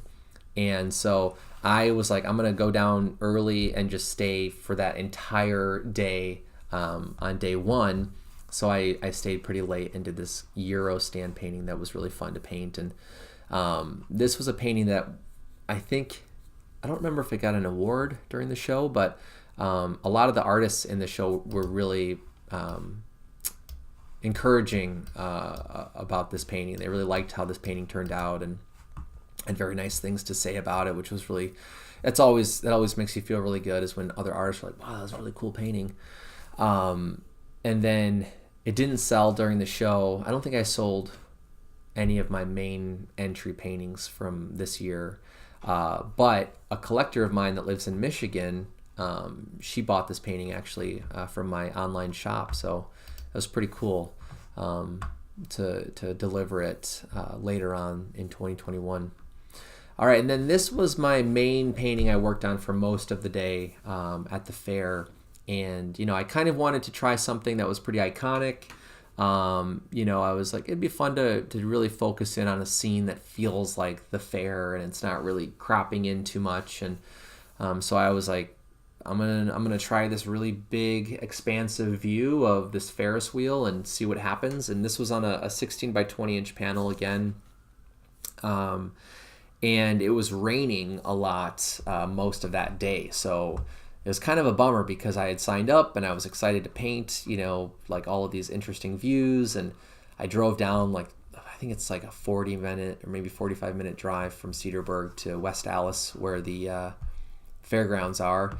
And I get there and it's just like downpouring, and I'm like, oh man, this is not good, because I don't think I had a very effective umbrella like some plein air painters keep on hand. But because I was still new to the events, there were just some things I wasn't prepared for. And fortunately though, they have a lot of tents and restaurants under tents and places to sit that are covered out of the rain and the sun, because a lot of times too at the fair it's really, really sunny and people get very exhausted and sunburnt. And so even though I didn't have an umbrella, there was a place where I could sit under a big tent, and I had this perfect view of the Ferris wheel. So I just sat there for, I'm pretty sure I painted this across like 7 hours, and it became this very long, almost like long exposure of a painting where I was capturing some of the varieties in the clouds as the very misty clouds were passing across the sky behind the Ferris wheel. I was painting some of the puddles down in the foreground on the street, and I tried to incorporate some of the figures as they were passing through this area of the park too throughout the day. But what I liked about this painting was the amount of variety in shape and color and line. Again, this might not be the best photo color reproduction of this painting. It does have a little bit of a yellowish greenish hue to the painting, because the surface of the painting was toned, or the panel was toned with a yellow ground color, which you can kind of see in breaks of the clouds and around some of the line work in the Ferris wheel here. So that yellow is sort of showing through some of these very thin layers of oil paint in the painting, and it's giving everything a bit of a yellowish greenish tint to the entire painting. But I kind of liked that aspect of it because it contrasted the very sort of mopey, rainy color palette that the painting depicted. And then this painting ended up getting the Grand Champion Award at the plein air event, which was, again, it sort of felt like, wow, things are really happening and people are really responding well to the paintings I'm making at the events. And, I felt fulfilled in making the paintings, first of all, and then the reception of them was like this really big added bonus to that process. So I remember some of the judges here had comments just talking about the, hey, Mally, I hope I'm saying your name right. Thanks for tuning in. Thanks for the thumbs up too. I appreciate that. And they just talked about, the amount of variety and mark and the, just like the challenging choice of subject matter in this painting was a lot to take on, and that was one of the main reasons why they voted for this as the grand champion painting. And what's really interesting about the plein air event at the State Fair is that the awards are named just like the awards for the rest of the competitions at the fair. So if you're showing, pigs, or if you're showing animals, or you're showing other forms of art and other components to the fair, all of the awards for those competitions are named like Grand Champion, or I forget some of the other ones, but Champion or Reserve Champion. So it's kind of fun to go to a plein air event where the names of the awards are a little bit different too.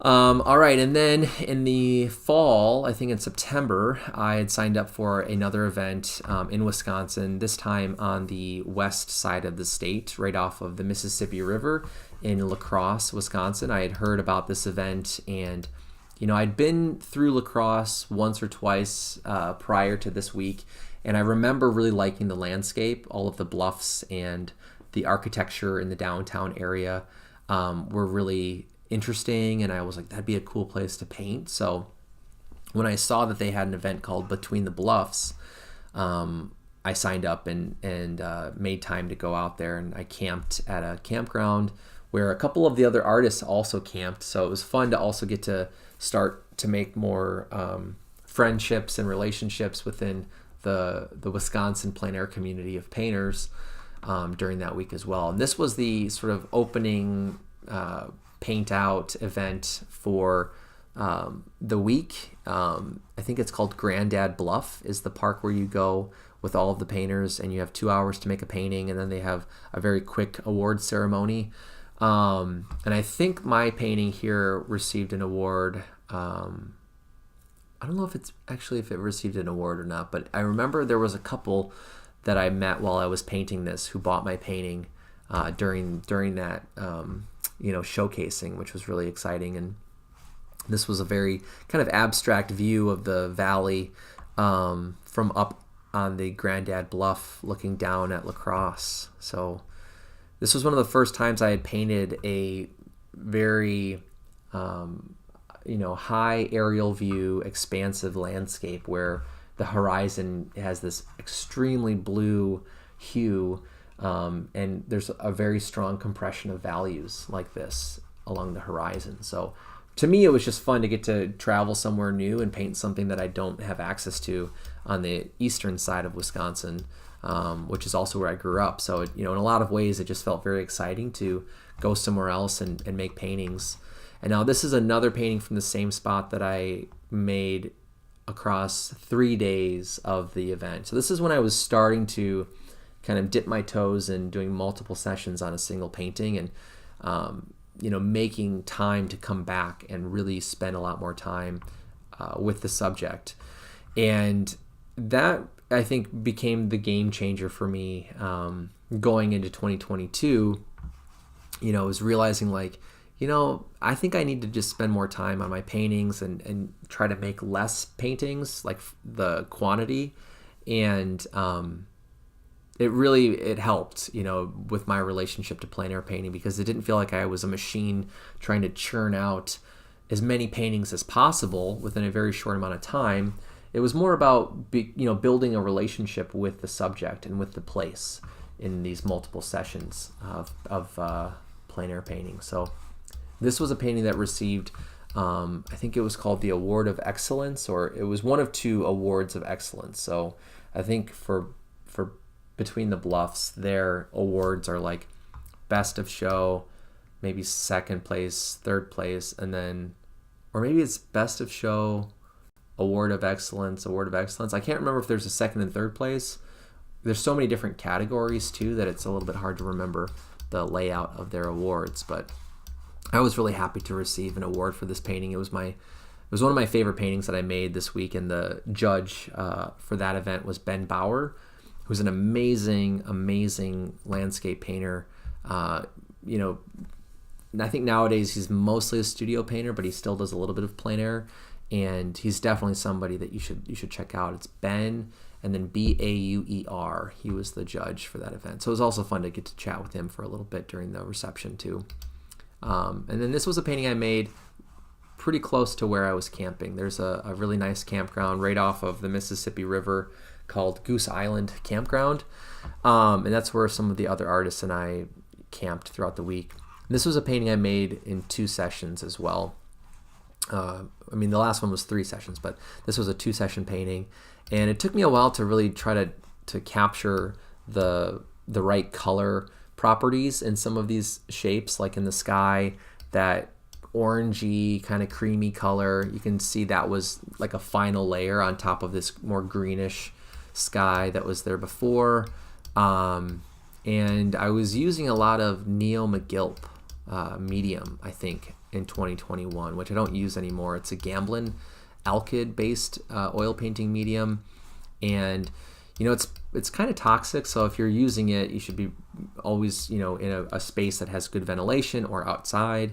And part of the reason I stepped away from using it for plein air was because for a lot of these events I was sleeping in my car on a cot that my wife and I made, so I would sleep in the vehicle with my paintings as they were drying, and I kind of started to get paranoid that I was breathing in a lot of those sort of fumes and toxic vapors that are emitting as your painting is drying, both in the alkyd mediums, but then in the solvents as well. So I was like, I need to either find a different way to store my paintings or rethink my materials a little bit here. I didn't have any serious health, issues or problems, but it was more of just a mental thing. It kind of started to get in the way of me feeling comfortable sleeping, and my energy was just sort of focused on these other, paranoid thoughts. But anyway, this was another little sketch I made during that event that I didn't show. I don't think I had a frame to show this painting, but it's a gouache painting on paper of the, again, from the campground, looking out at the river and the sort of marshy landscape that's along the campground there. And this was really fun to paint. Obviously it has a very compressed value range, so it feels very tonal.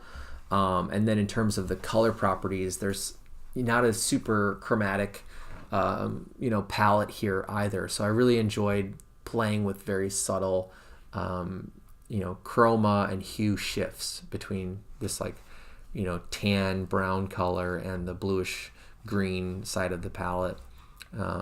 But yeah, I think I still have this painting too. I never framed it or tried to sell it, so maybe one of these days I'll put it up in my shop. A painter that I fell in love with in 2022 from history, a painter named John Henry Twatman. Twachtman is the spelling of his last name. Some of his paintings have kind of a similar viewpoint or vantage point, and some of the ways that he also would fragment the landscape remind me of some of the things that are happening in this painting. And it's funny because I hadn't even seen his paintings when I made this one, but looking at it now, I'm like, this looks just like a John Henry Twatman painting. But anyway, he's definitely a good artist to look at if you're into tonalist painting. He's not a super well-known painter in history unless you're really into studying landscape painting. But his tonalism work is incredible and really, really inspiring if you're into shape and composition and compressed value contrasts. He was a master at doing that kind of stuff. So Anyway, this was a painting from downtown La Crosse. I think this was like an 8 by 12 inch painting on a piece of masonite that was gessoed. There's a lot of palette knife work in this painting. Again, I think throughout 2021, a lot of my approach in painting was very gestural, very spontaneous in the mark making. There's a lot of abstraction happening in the deconstruction of forms too. So everything has this kind of kaleidoscope effect in some ways. Like areas like this have just this sort of brokenness of form. And now this is my favorite painting I made at this event, and then maybe even in 2021. This might be my favorite painting I made that whole year. It was a self-portrait of this window of a bar called Brothers Bar in downtown La Crosse, and it was this really big kind of gold tinted window. Like the type of glass had some sort of a coating on it that gave it this golden reflective quality. And I parked my van on the street, and I think I had parked somewhere else. I was walking around the downtown area, and then I saw this window with my reflection and just the abstraction of shapes, and I was like, this would be really cool as a painting. So then I walked back to my van, and I was like, maybe I can park my van on the street somewhere. And I don't remember the exact order of parking and moving my car around, but I had to park somewhere nearby, and then eventually I was able to park right behind me where I could paint my van in the painting right behind me. But again, I don't remember the stages of that part of the process, but this was a painting that took me 2 sessions to finish, just because there was so much variation in the shapes and in the composition, and I really wanted to have moments of fairly opaque paint handling, and I wanted to convey some of the textures in the brick wall outside of the window. I wanted people to be able to look at the painting and start to put the pieces together with the representation of what's there. But at the same time, I wanted it to have this sort of like catching people off guard effect, where you would look at it and maybe not know exactly what it was at first, and it sort of forced you to really put things together and relate parts of the composition together. So, and this was the first time I had painted my self-portrait in plein air from a window, at least during an event. So it also sort of was this new territory for subject matter. And, it was like I was reminded of the list of possibilities of subject matter at a plein air event, where before I was like, oh, I got to find the right building, or I have to find the right landscape or the right cloudscape, or, sort of outside object. But when I painted this, I remembered when we're outside, anything and everything that is outdoors is potential subject matter for a painting. And it became really, really exciting to look for subject matter after this painting was made.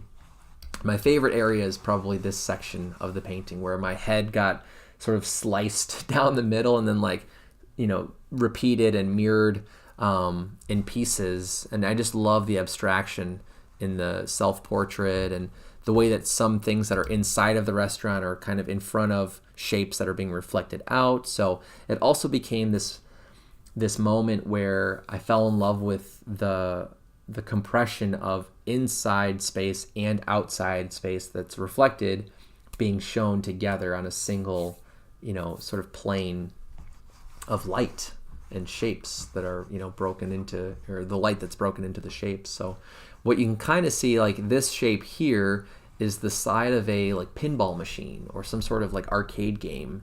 And then this oval is a table that's inside of the restaurant, and this green shape is part of another table or some of the inside architecture in the restaurant. And then all of this information here is the top of the restaurant or the shop that is behind me across the street. So it's their awning and their trim work on the building, and then there's cars that are also reflected behind me too. So again, there's this interesting combination of abstraction and representation happening. And then this painting I had for maybe about 8 months before someone saw it in a show during a residency that I was doing in Cedarburg in February, and this gentleman was walking through the galleries and saw my display for my residency area, and this painting was hanging, and he emailed me and asked if he could purchase it. So I put it up on my website, and he bought it, and he came and picked it up, and him and his wife actually recently finished building their new house, this beautiful, beautiful home. And he sent me a picture actually a few weeks ago of this painting in their walkway. Right when you open their front door, this painting is up on the wall. So it's really cool to know where these paintings end up, and to get to see their new life that they're living in these beautiful homes with such nice people. All right, really quickly, since it's almost 1, when I opened the stream today, I was like, I'm gonna try to keep it under 2 hours.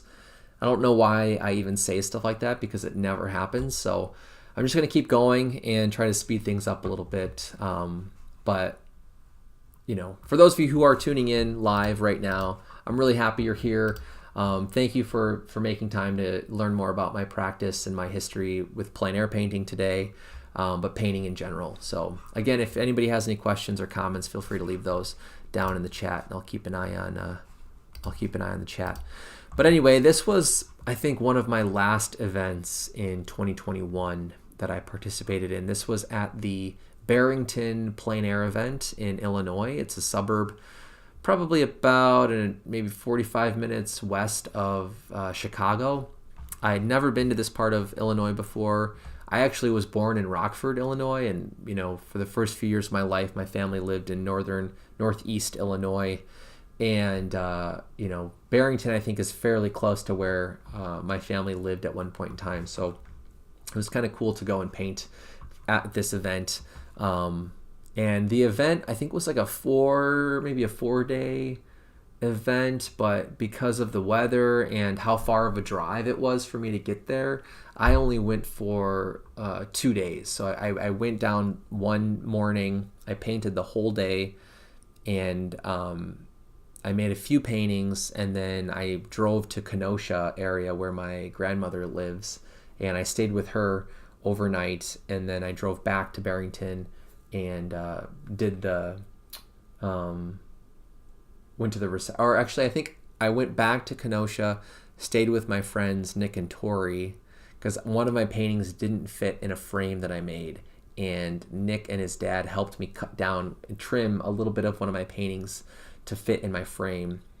And then I went back to Barrington the next morning, painted a little bit, submitted my paintings, and then hung out until the reception and the award ceremony. And then I drove back to Kenosha again, where my grandmother also lives, and stayed with her before I left the next morning to go back to Cedarburg. So that was sort of my travel schedule for the Barrington event. But this was the first painting I think I did in what's the name? Veterans Park, maybe, is the name of this park.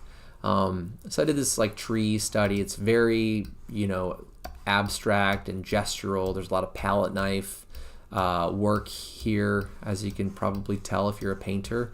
And the thing that I enjoyed most about making this painting was the amount of variety in mark and shape, which are kind of the same thing if you think about it. But there's a lot that I would probably do differently if I was going to paint the same scene again.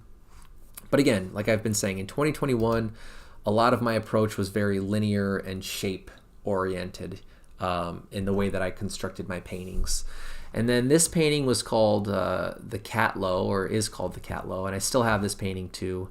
I didn't sell, I don't think I sold any paintings at this show, but this painting was awarded the Best of Show award at the Barrington event. So that was really cool, and that was very exciting and helpful to happen at that time too. And it was a kind of a fun way to sort of close out the events. I think this might have been my last, I'm trying to remember. No, there was one other event that I did in 2021 after this.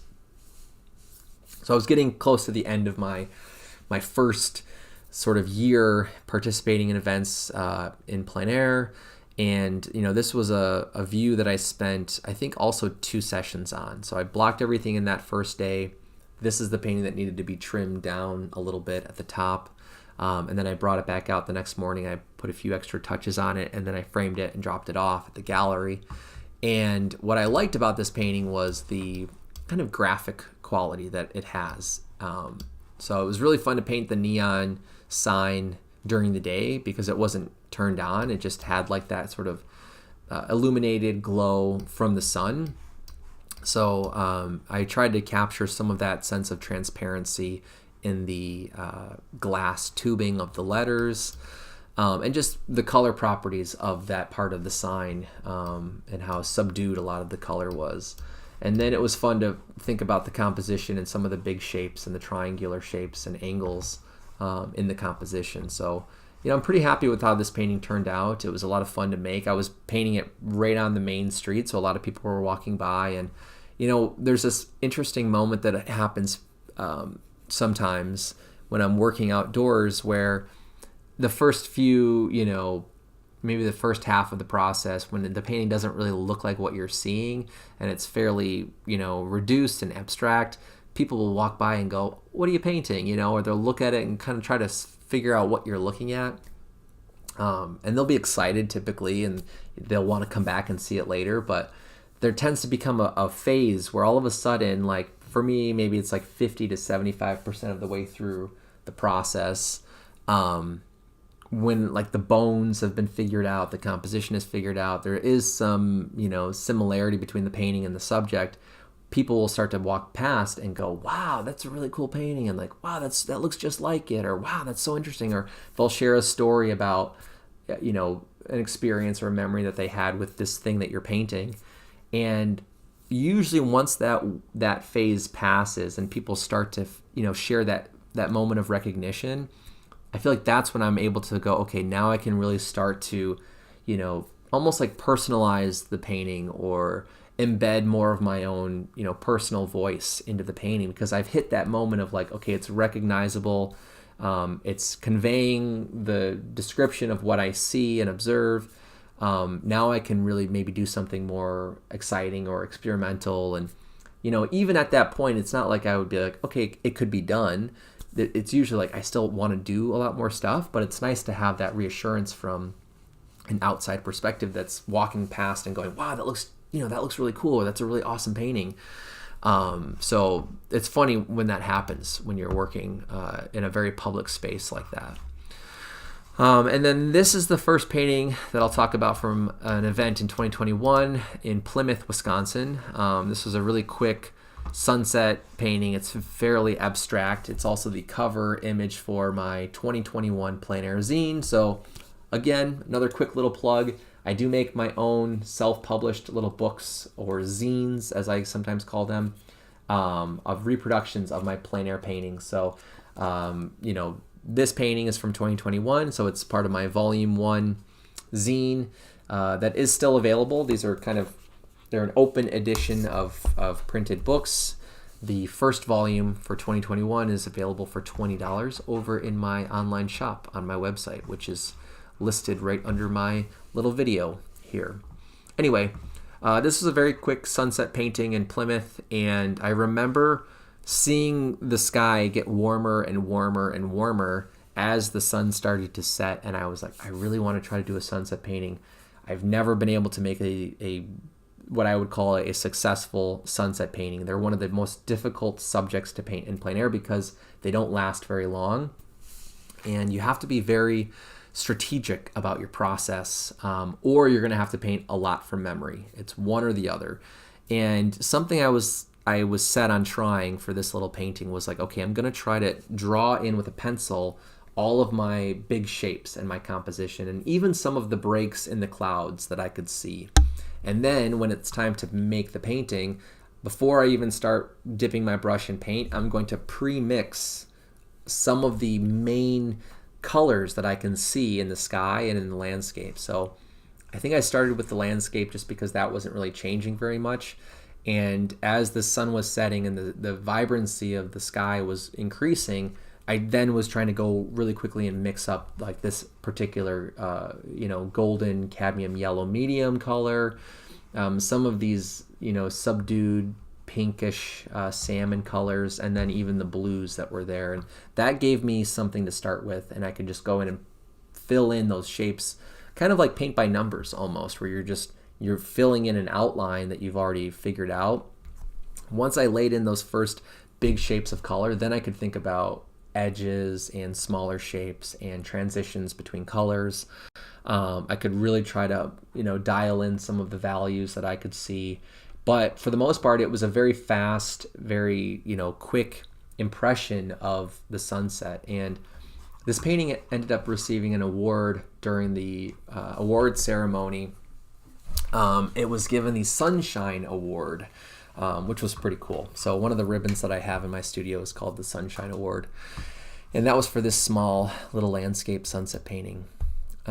This is a painting made from the same location. So something I tried during the Plymouth event, because again, just like the Barrington show, the weather was really, really inconsistent, and it was very cold, and it was raining a lot during this event. So Plymouth from Cedarburg is like a 35-minute drive or so.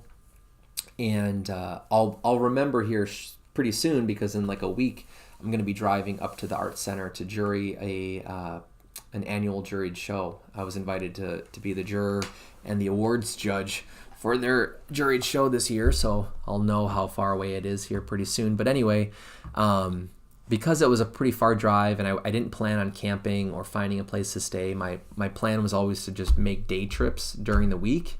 But I also started teaching online a painting class. Or no, this was in the fall, so I don't remember. Man, now I'm blanking on my schedule in 2021.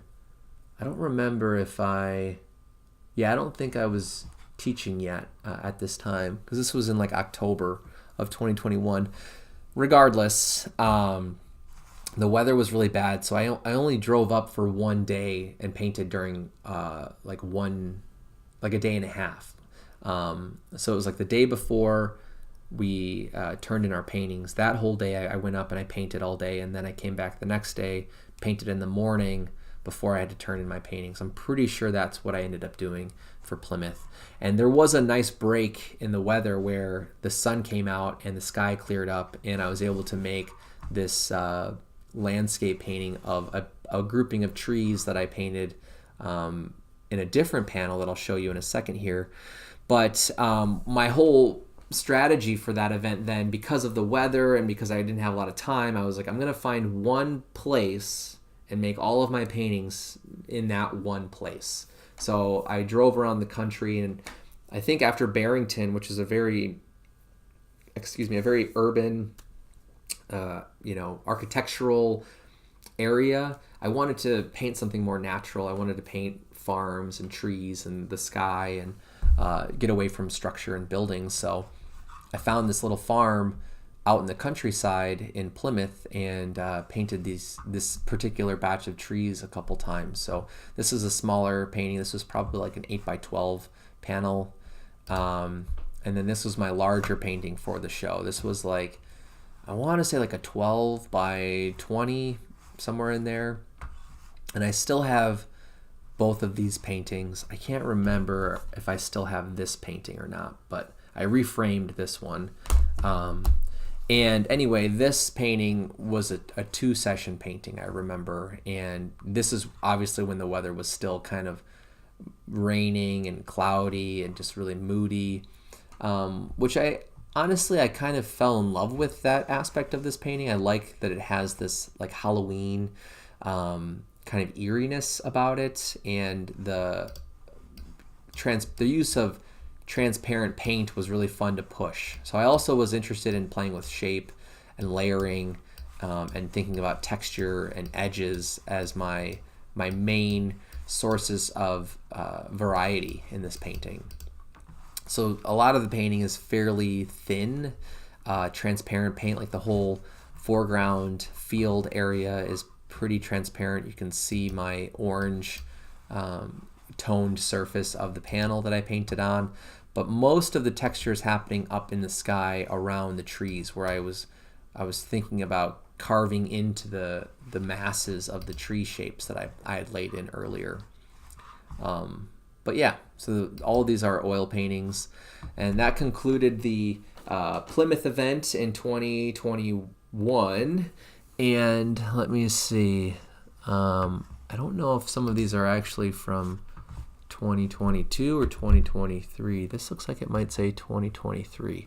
Again, my portfolios might need to be adjusted a little bit here, but going into 2022, again, the main thing I learned from my first sort of season with plein air events in 2021 was that I had a lot of paintings that I brought home that didn't sell, that didn't receive award recognition.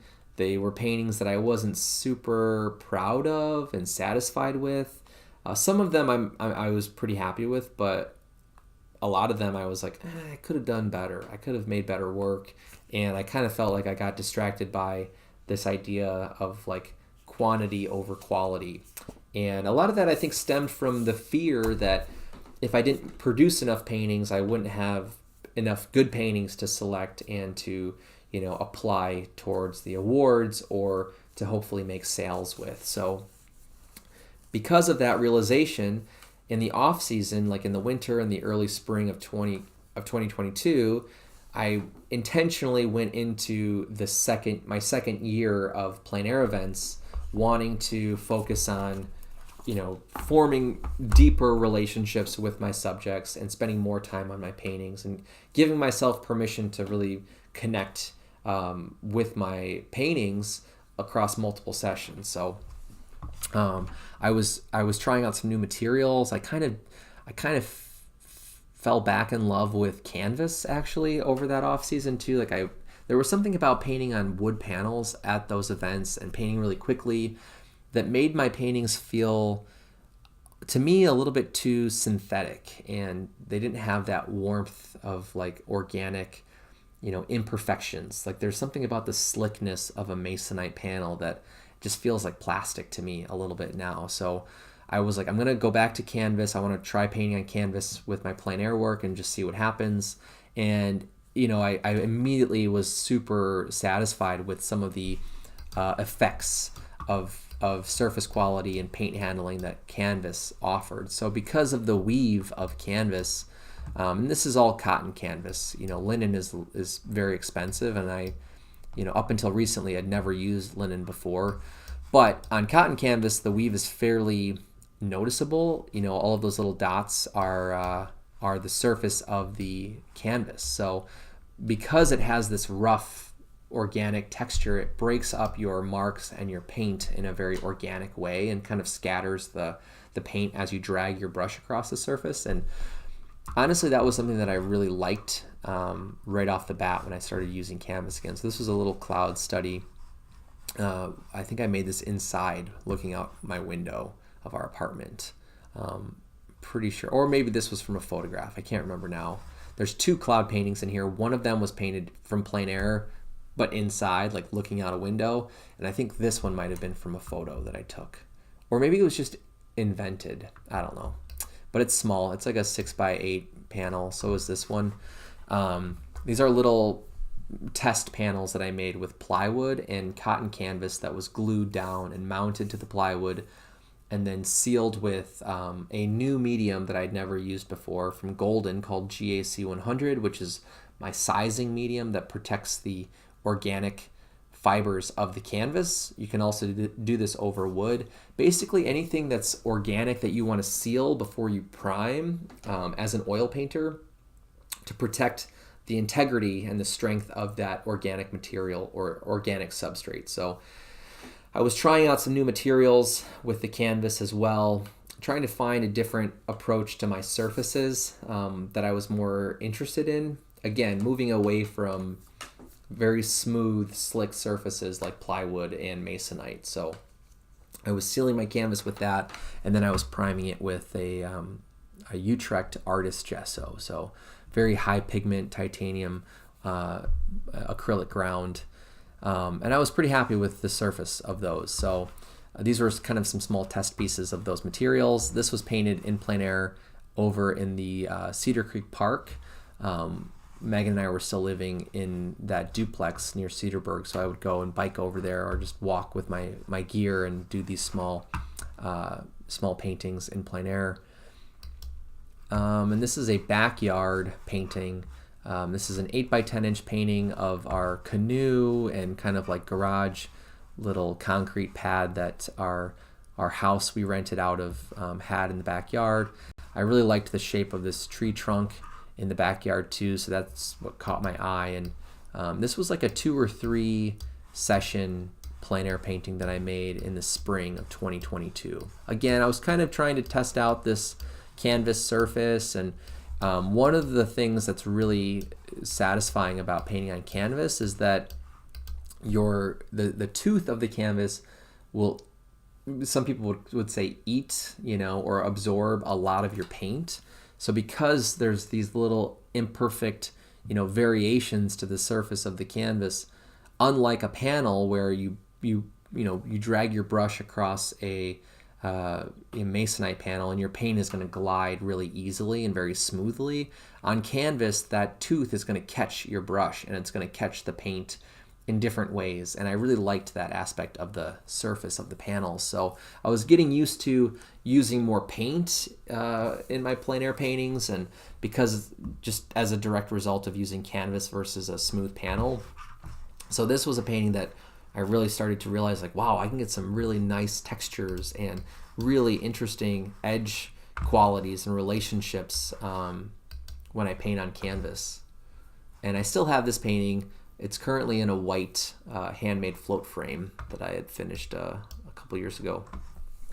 And then this is a demo painting in the spring of 2022. So something I wanted to try in 2022 was to host a workshop. And I had taught once or twice in like the workshop format prior to this, but I had never done a plein air painting workshop. And I was like, I've had a few people in Cedarburg ask me about teaching workshops.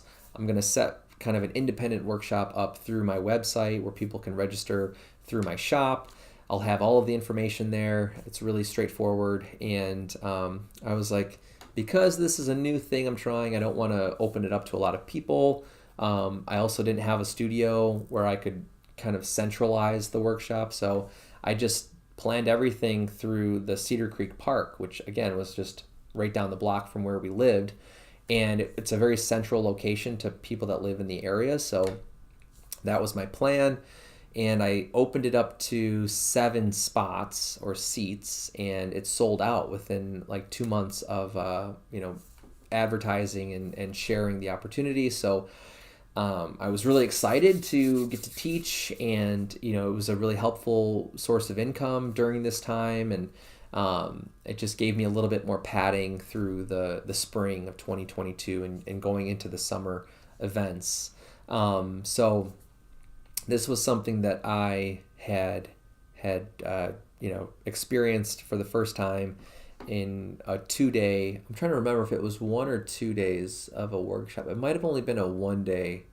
I think it was a 1-day workshop, but then we also met up for a critique that was like a voluntary aspect of the workshop. So this was my demo 11 by 14 inch panel painting that I started in the park, and I had to go back and do a second layer of paint on location the morning of the critique day that we had scheduled, also in the park. So it gave everyone a chance to also see how the painting turned out. So they got to see the start of the painting and then how the results looked, which was pretty different because during the demo I hadn't incorporated as much saturation in the colors. I wasn't using as much of the violet in the shadows, and I just didn't have as much of a contrast in the temperatures in this painting during the demo. And I still have the demo painting, I think. I don't think that painting has sold. And then these are some small gouache paintings on paper that was mounted to masonite panels that were sealed with that GAC medium as well. And again, this was kind of a little bit of a material research time period for me too, prior to the Paint Cedarburg event. So the workshop and these small paintings were all within the first month or within the month prior to Paint Cedarburg in 2022, when I knew I had signed up to be an artist in the event again, and I was really going to sort of rethink my process with plein air and like I said earlier, talk or when I was talking earlier, I was going to focus more on multiple sessions and really building a deeper relationship with the subject matter. So I wanted to work a little bit with gouache as well. And in 2021, any of the gouache paintings that I made would have had to have been framed with glass and like mats, and just was a much bigger pain to frame as opposed to my oil paintings, which would just go in a float frame or in maybe like a homemade plein air style frame without glass and mat board. So I didn't use gouache very often, even though I love working with gouache because it dries really quickly. The pigments that they make in gouache paint is really high quality nowadays, and I had learned about a way to seal and finish gouache and watercolor paintings during the off season between 2021 and 2022. Somewhere I found an artist that shared a process where you could spray your paintings once they were dry with a UV archival matte spray varnish from Krylon. And I was able to buy some of that varnish online, and then once the varnish is dry, then you can seal the painting with a very thin layer of wax medium. And the medium that was recommended for this process is Dorland's wax medium. It's Dorlands. And so I picked up both of those materials over the winter, and then in the kind of early spring or late spring, early summer, I was doing gouache paintings, and I was testing out this way of finishing gouache paintings. And it worked out perfectly. It gave the paintings a very luminous and, sort of rich surface quality. Because of the wax especially, it creates this kind of ghostly atmospheric quality over the gouache. But what's really nice about the wax medium is that once it cures, after about 12 to 24 hours, you can take a clean rag or shop towel and gently buff or like rub the surface and buff out the wax so it creates more of a sheen.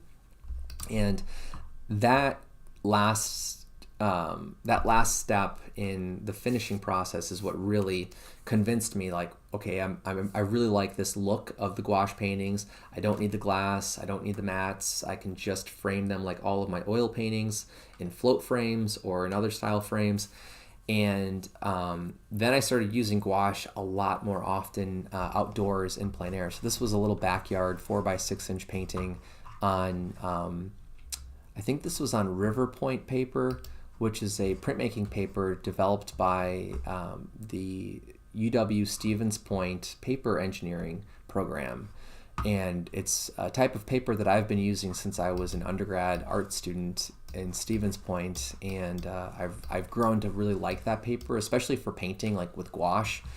It absorbs the paint in a way that I really like, and it's a very comfortable surface to layer my paintings with very thin to opaque layers of gouache paint. So that's what a lot of these paintings are made on. And then I think there's a point where I was struggling to source that type of paper, and I was buying Stonehenge, like Legion paper, and then also or Legion Stonehenge paper, and then also Reeves BFK, which are both like high quality archival cotton acid-free printmaking papers. That because they're printmaking papers, they also have a fairly heavy weight to them, so they can take water media really well, and they're not going to like buckle and crease. But they wouldn't do that probably anyways, because when I make my paper panels, I'll cut down masonite. I'll seal the masonite with the GAC 100. Once that is dry, then I'll use a bookbinding archival glue to mount my paper onto those panels. And then I usually make the paper slightly larger than the panel. That way when it dries, I can flip it over and I can trim down the edge of the paper with an X-Acto blade and a cutting mat in my studio. So then I end up with these really clean, sharp looking paper panels that are handmade, and I know the paper is high quality. The glue is really, really strong and archival, and when I apply water media like gouache on these panels, the paper doesn't move or change or, swell up or anything. Everything just kind of evaporates off the surface. And I found that the structural integrity of the paintings doesn't change at all, which is really, really nice. And I've always enjoyed painting on paper. So that pulpiness that the surface of the paper has, it's kind of like canvas to me, where it has a little bit of an organic quality to it because it has this fibrous surface quality that, to me, I think complements the paintings in a really nice way. And it gives the painting this organic, handmade quality and feel that I personally really love in painting. So it's been a lot of fun to make gouache paintings on paper panels. This was a little backyard scene painted at my mom's house in Watertown, where she had recently moved to.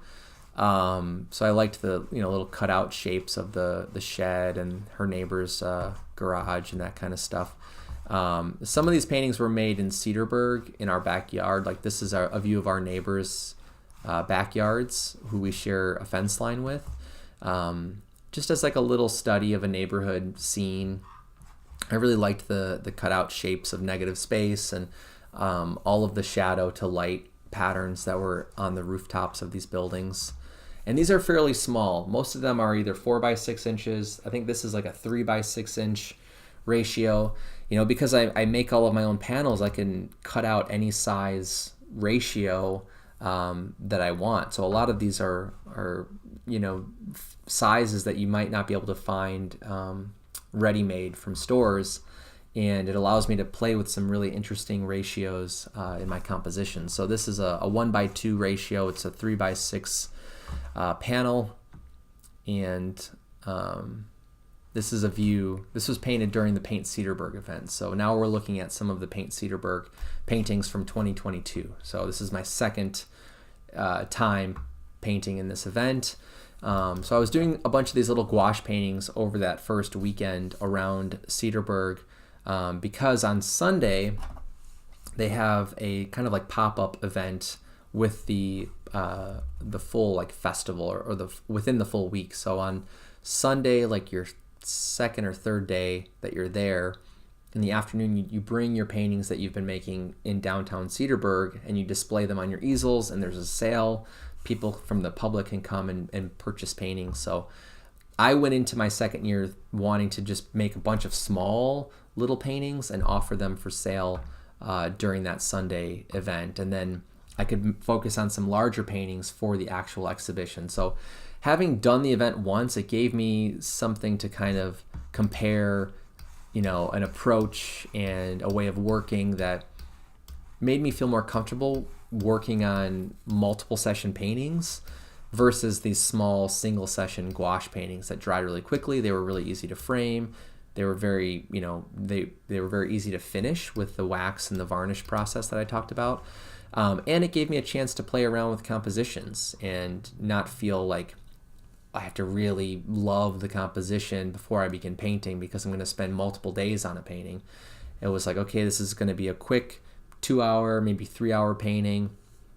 I can just try something. I can play around with my color palettes. I can play around with my value schemes. And it was a very fun and experimental scale and space to pursue this aspect of the event over that first weekend. So these were all made on Friday and Saturday, or maybe Saturday and Sunday of the Plein event in Cedarburg in 2022. This was painted over by the winery that was featured in an earlier painting I talked about today. So I really like these two umbrellas and the contrast of complementary colors between the green and the red in this view. This is one of my first of the 3 main event paintings. So something else that I kind of wanted to try out for the event in 2022 was to, like I kind of have been saying, I wanted to spend more time on my paintings and really devote a lot more of my time and attention into developing a painting to a point that I was really happy with and proud of. And the biggest reason for that was because I felt like I would rather spend 3 sessions on a painting and a lot of hours on that painting and have it not sell have it not get any awards, and take it home, but still love the painting and want the painting, and either, sell it on my own or apply it to shows or just keep it. But regardless, it was going to be a painting that I was really, really going to be proud of and very happy with and satisfied with. So for me, that was where my head was at going into 2022 and into my events for the year. And so because of that, I was looking at the guidelines for each event, and I was thinking, okay, what's the obligation for the artist at the event? How many paintings are you expected to bring to the show?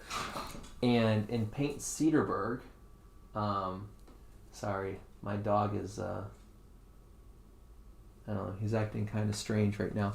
I got distracted there. But anyway, in Paint Cedarburg, for the event, you can submit 3 paintings for the judging and for like the initial awards, for the initial sales of the reception. So I knew I was going to focus on just those 3 paintings, and I had 3 different canvases that I wanted to try out. So one of them, this is my smallest one. This was 6 inches by 18 inches, so it's a 1:3 ratio.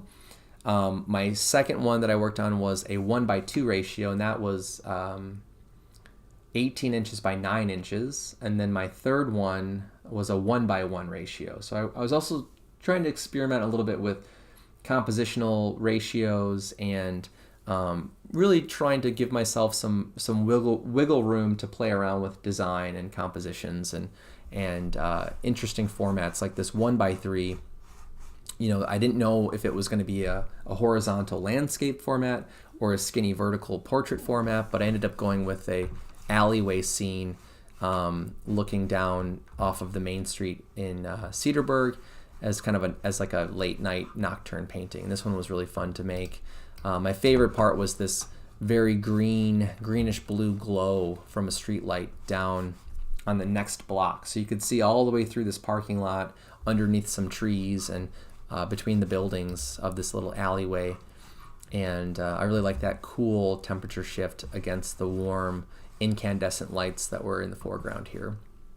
And that painting ended up selling to my neighbor in Cedarburg, actually, a few months after the show. She had seen the painting and really liked it, and actually her husband bought it for her as a birthday present, which was really sweet. But anyway, they're very nice neighbors. Okay, and then this is the second painting that I worked on. This was like a 2, maybe even 3-day painting. I can't remember now how many times I drove up to Port Washington to work on this. But this was a painting that I made of a yarn bombing tree. So if you're not familiar with yarn bombing, it's this like public art practice where you take yarn and you wrap buildings and trees and cars and pretty much anything, 3-dimensional, you can wrap with yarn. And what's really exciting about that is that you end up with these very fun color patterns and shapes and textures. And I just sort of stumbled on this in Port Washington. I drove up to one of the bluffs in the downtown area, and I was looking at the harbor marina area wanting to paint this aerial perspective of the lake and the boats and the harbor. And when I parked my car, I saw there was this tree that was, yarn bombed, and I was like, wow, those are some really wild color combinations, especially against the lawn that this little tree was growing from. I was like, that's a pretty cool subject. Maybe I should consider painting that. So then I walked over to the side of the hill, and I was looking at the harbor. But the whole time I was looking out at the harbor, I kept turning around and looking at this tree and seeing all the colors of the yarn. And I was like, okay, I think I have to do it. I have to paint this because this is so unique and it's so interesting. And even if the yarn wasn't there, I already liked the compositional angles of the limbs of the branches of the trees and the trunks of the trees and these interesting negative shapes between all of the limbs. So the color patterns of the yarn was like this extra bonus. And I spent 2 or 3 days working on this painting, and it was raining a lot during that week in 2022 for Paint Cedarburg, which was kind of a bummer because it just caused a lot of challenges in painting multiple sessions, right? Because the weather kept changing, and there was one day out of that week, I think it was on Tuesday, when the rain kind of cleared up and the sun came out for a while. And I had brought my largest canvas. I wanted to paint something that was, going to be somewhat bright and sunny. And I ended up on Tuesday working on this 28 by 28 inch painting. And I apologize, I do have to pause my stream or just put us on a little bit of a break. I have to use the restroom. I think my dog has to go out. So if you want to hang tight just for a few moments, I will be back shortly and I'll continue the stream. So today's turning into a pretty long stream. There are a lot of paintings that I made in 2021 and 2022. So, if you have time still for the next hour, hopefully less than an hour, just hang tight and I'll be back to continue the stream.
All right, and we are back. Thanks for sticking around. Let's see, I'm gonna get back to my presentation here. All right, so as I was saying, the week of the plein air event in Cedarburg in 2022 was forecasted to be pretty much rain every single day. And like I said, I went into the event with 3 canvases in mind that I had prepared. I made and stretched and, kind of primed and everything. And I knew I had this one large canvas that I wanted to work on that was 28 inches by 28 inches, which was going to be the largest plein air painting I would have made at that point. So because of that, I had this internal pressure of like, okay, whatever I paint on this canvas, I'm going to have to really love, because it's a big painting. It's a lot of space. It's going to take a lot of paint and a lot of time.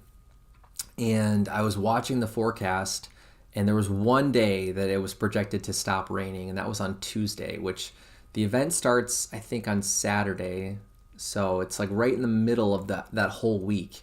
And I felt a little bit nervous because, as I've been saying, I wanted to go into these events with multiple sessions on every painting that I was going to make, or the potential for that.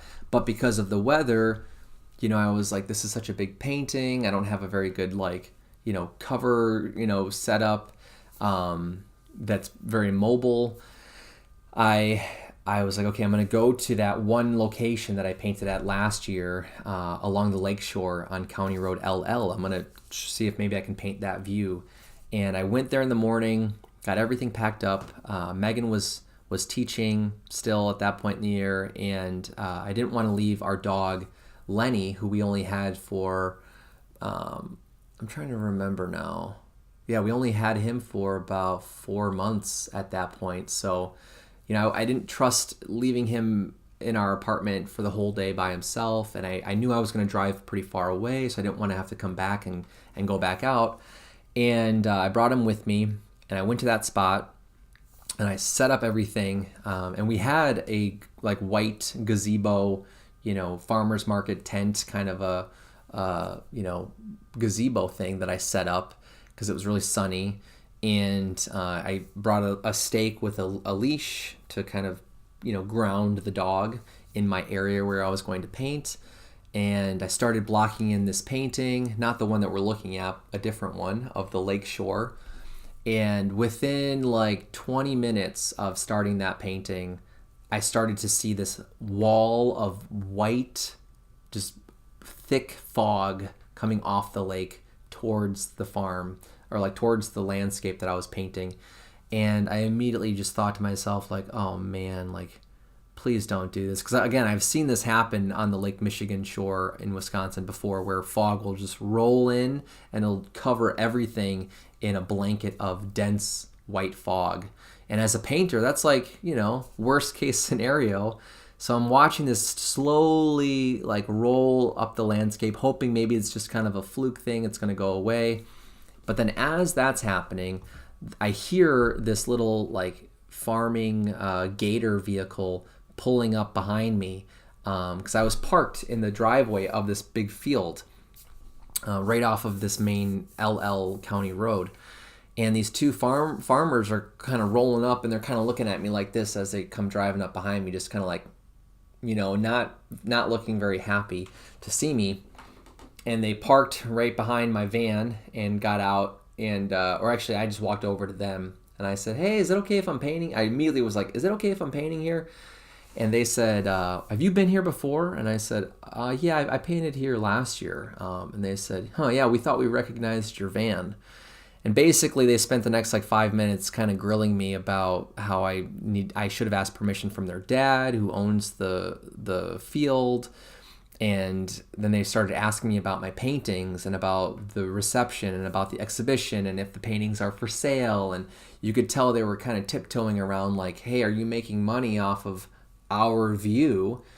And, once the conversation started to kind of go down that road, I was like, I can't paint here anyways. Like, this view is getting clouded, with fog. And I basically packed up everything and drove away. And it really freaked me out because, I had sold a painting that I painted from there a year prior, and I was just sort of worried about what they might say or do. And I ended up, then packing everything up really quickly and trying to drive further west away from the lake, trying to escape the fog. And by that point, it was like 10:30 when I had packed everything up and I got the dog and left that spot. I started driving. And again, this is the one day of the week it's supposed to be really nice. So I was kind of getting anxious, like, oh, I'm running out of time. There's really not a lot of time to paint with this kind of light. And I really wanted to do this painting on Tuesday. So I started driving west and drove for about 40 or 45 minutes, just like nervously, anxiously, in a panic of like, I gotta find something to paint. And I ended up driving past this field in this painting with all of the big trailers and farm equipment that was parked in the field. And I drove past it kind of like, oh, that's a pretty cool spot. And then I was like, maybe I should go look at that again. So I did a U-turn and I came back and parked across the street, walked over and looked at the field. And what I liked about this was that it was a very open, expansive view. And there was a road that kind of teed off of the main road that I came driving down. So then I turned onto this one and looked out at the view. So I didn't feel like I was really on anyone's private property. And I was like, okay, I think this is going to work. So I reset up all my stuff and I started painting, and everything started to flow really, really well right off the bat, which was really nice. I think part of it was just the pressure of like, I don't have a lot of time. And in some ways it worked out because I had kind of blocked in a little bit of blue in the sky from the first painting I started making. But it just was a matter of shifting the horizon and changing some of the kind of landmarks as I was building up the composition for this painting. But like I said, for the most part, everything flowed really organically and really, really nicely. I felt like the observations that I was making of the view were clicking really well. Our dog Lenny was just kind of hanging out under my easel and kind of sniffing around the area. And I was listening to music, so I just felt like I was in a rhythm of like, okay, I think I can do this. I think I can finish this painting today, like through the afternoon.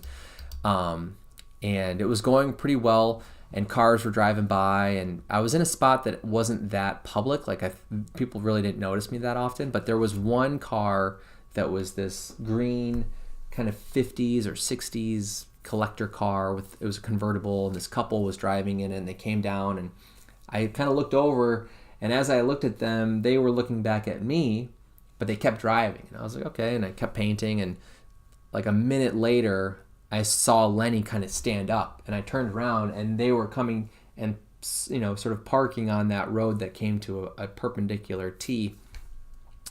And the woman got out of the car and started walking towards us, and I started walking towards her and just started chatting, and then her husband was parking the car, and he got out of the car and started walking towards us. And that's when Lenny like flipped out, and he started barking and like jumped up. I didn't realize that he was like underneath my easel, and his chain had wrapped like figure eights around the legs of my easel. And when he jumped up and freaked out and started barking, it knocked over my entire painting and my palette, my easel, everything fell forward. And I was able to turn around as he started barking. And as it was falling forward, I was able to reach out and kind of grab the top of my painting. And I prevented the painting from hitting the ground, but my palette like scraped Lenny's like ear and tail.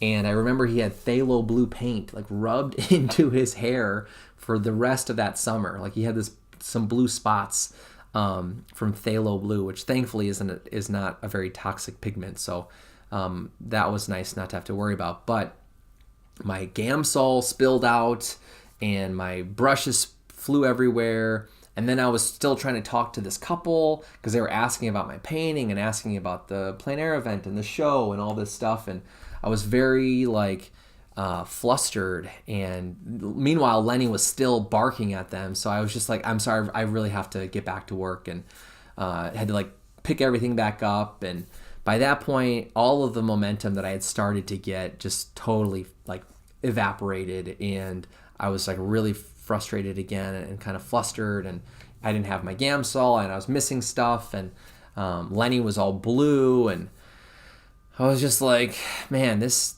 one nice day of the week is just not turning out the way I was hoping it would, and everything just seems to be like this surprise of a challenge. And actually, speaking of Lenny, I'm gonna let him in real quick because I had brought him outside.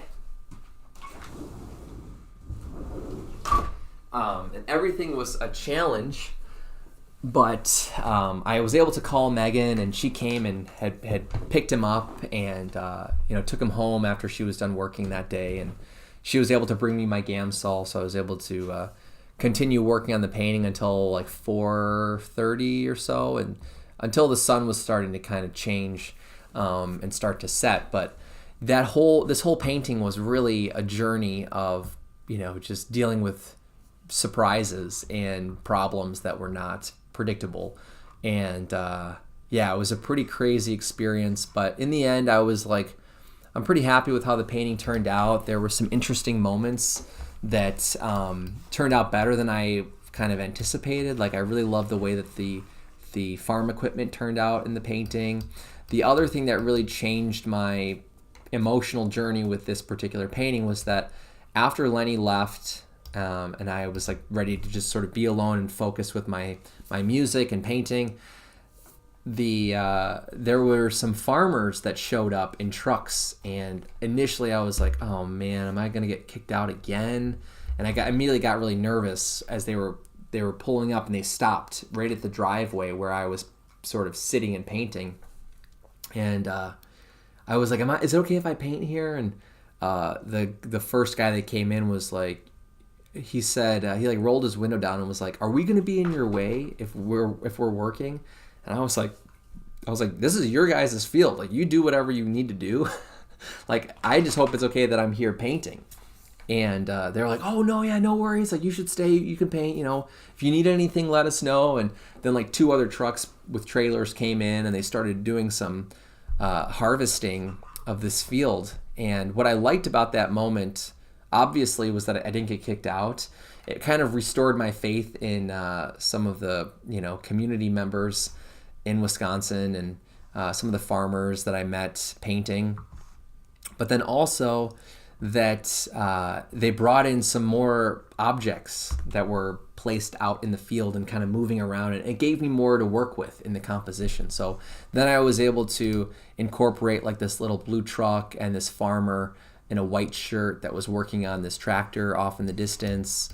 I was able to incorporate some of the other trailers that they had brought in and parked, and it just made the composition feel a little bit more exciting and interesting. So it really worked out that they showed up. And then then during the reception for the show, this painting ended up receiving the Best of Show award. So, you know, it was the craziest like up and down roller coaster experience of making a plein air painting I think I've ever encountered.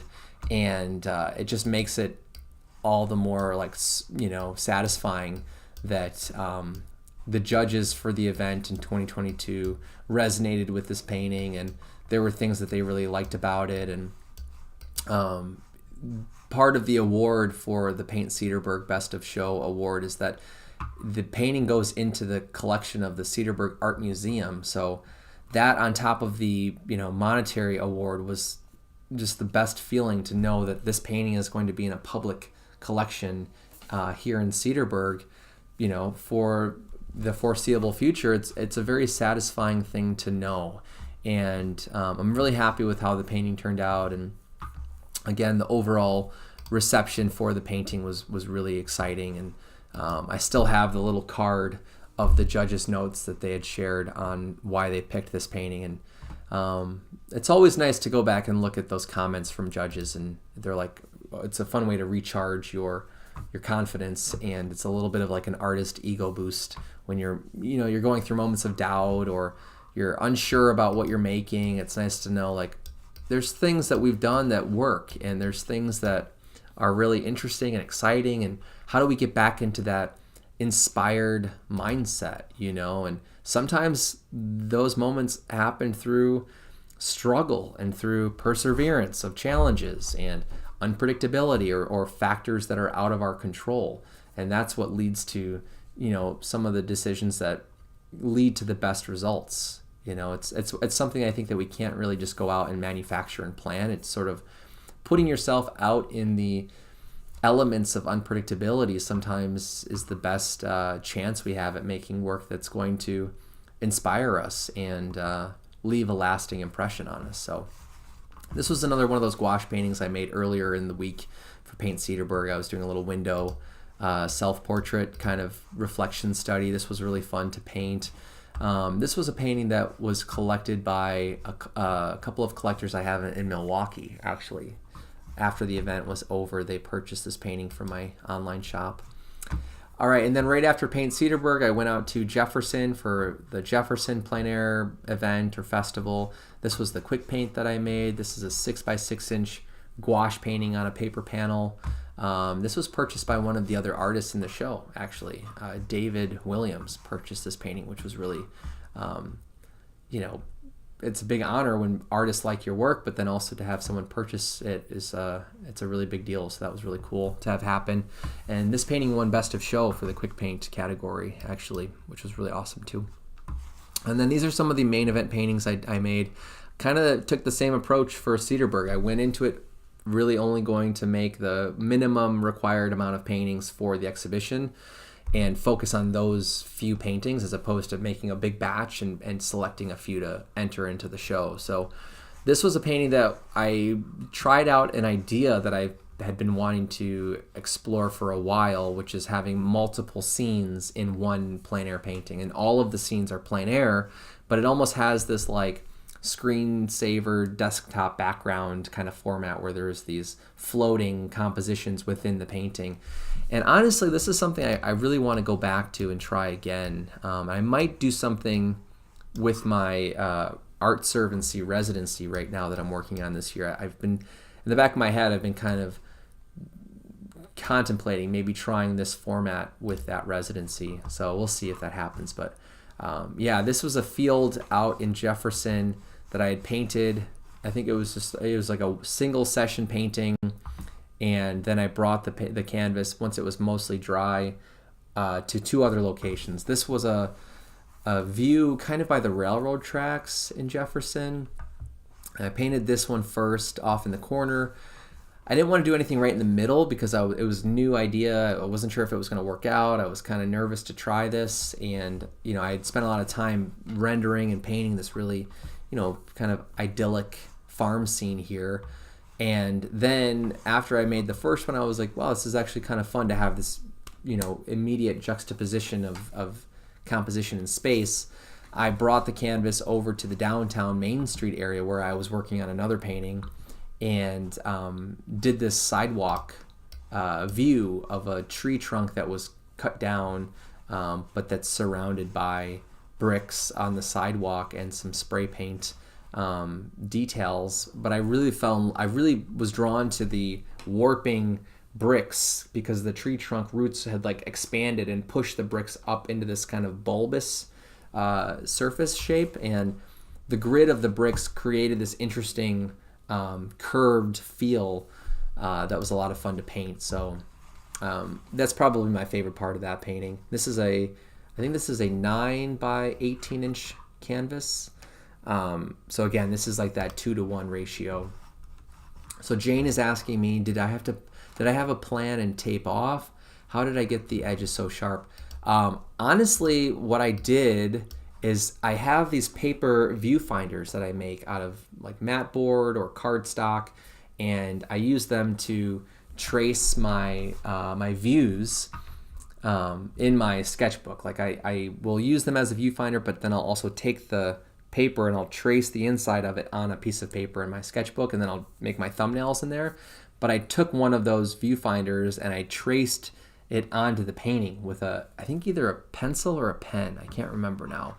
But I didn't have tape, so I just had to really carefully stay within that sketched, contour box that I traced with I think it must have been a pencil. Because you can kind of see like some of the edges are not perfectly square or level. Like this top edge has a little bit of a warped wonkiness to it. But yeah, I just was trying to be really, really careful about staying within that boundary. That's what I'm pretty sure that's how I did that. I don't think I had tape with me at the time. And then this is another experimental multi-frame painting that I tried.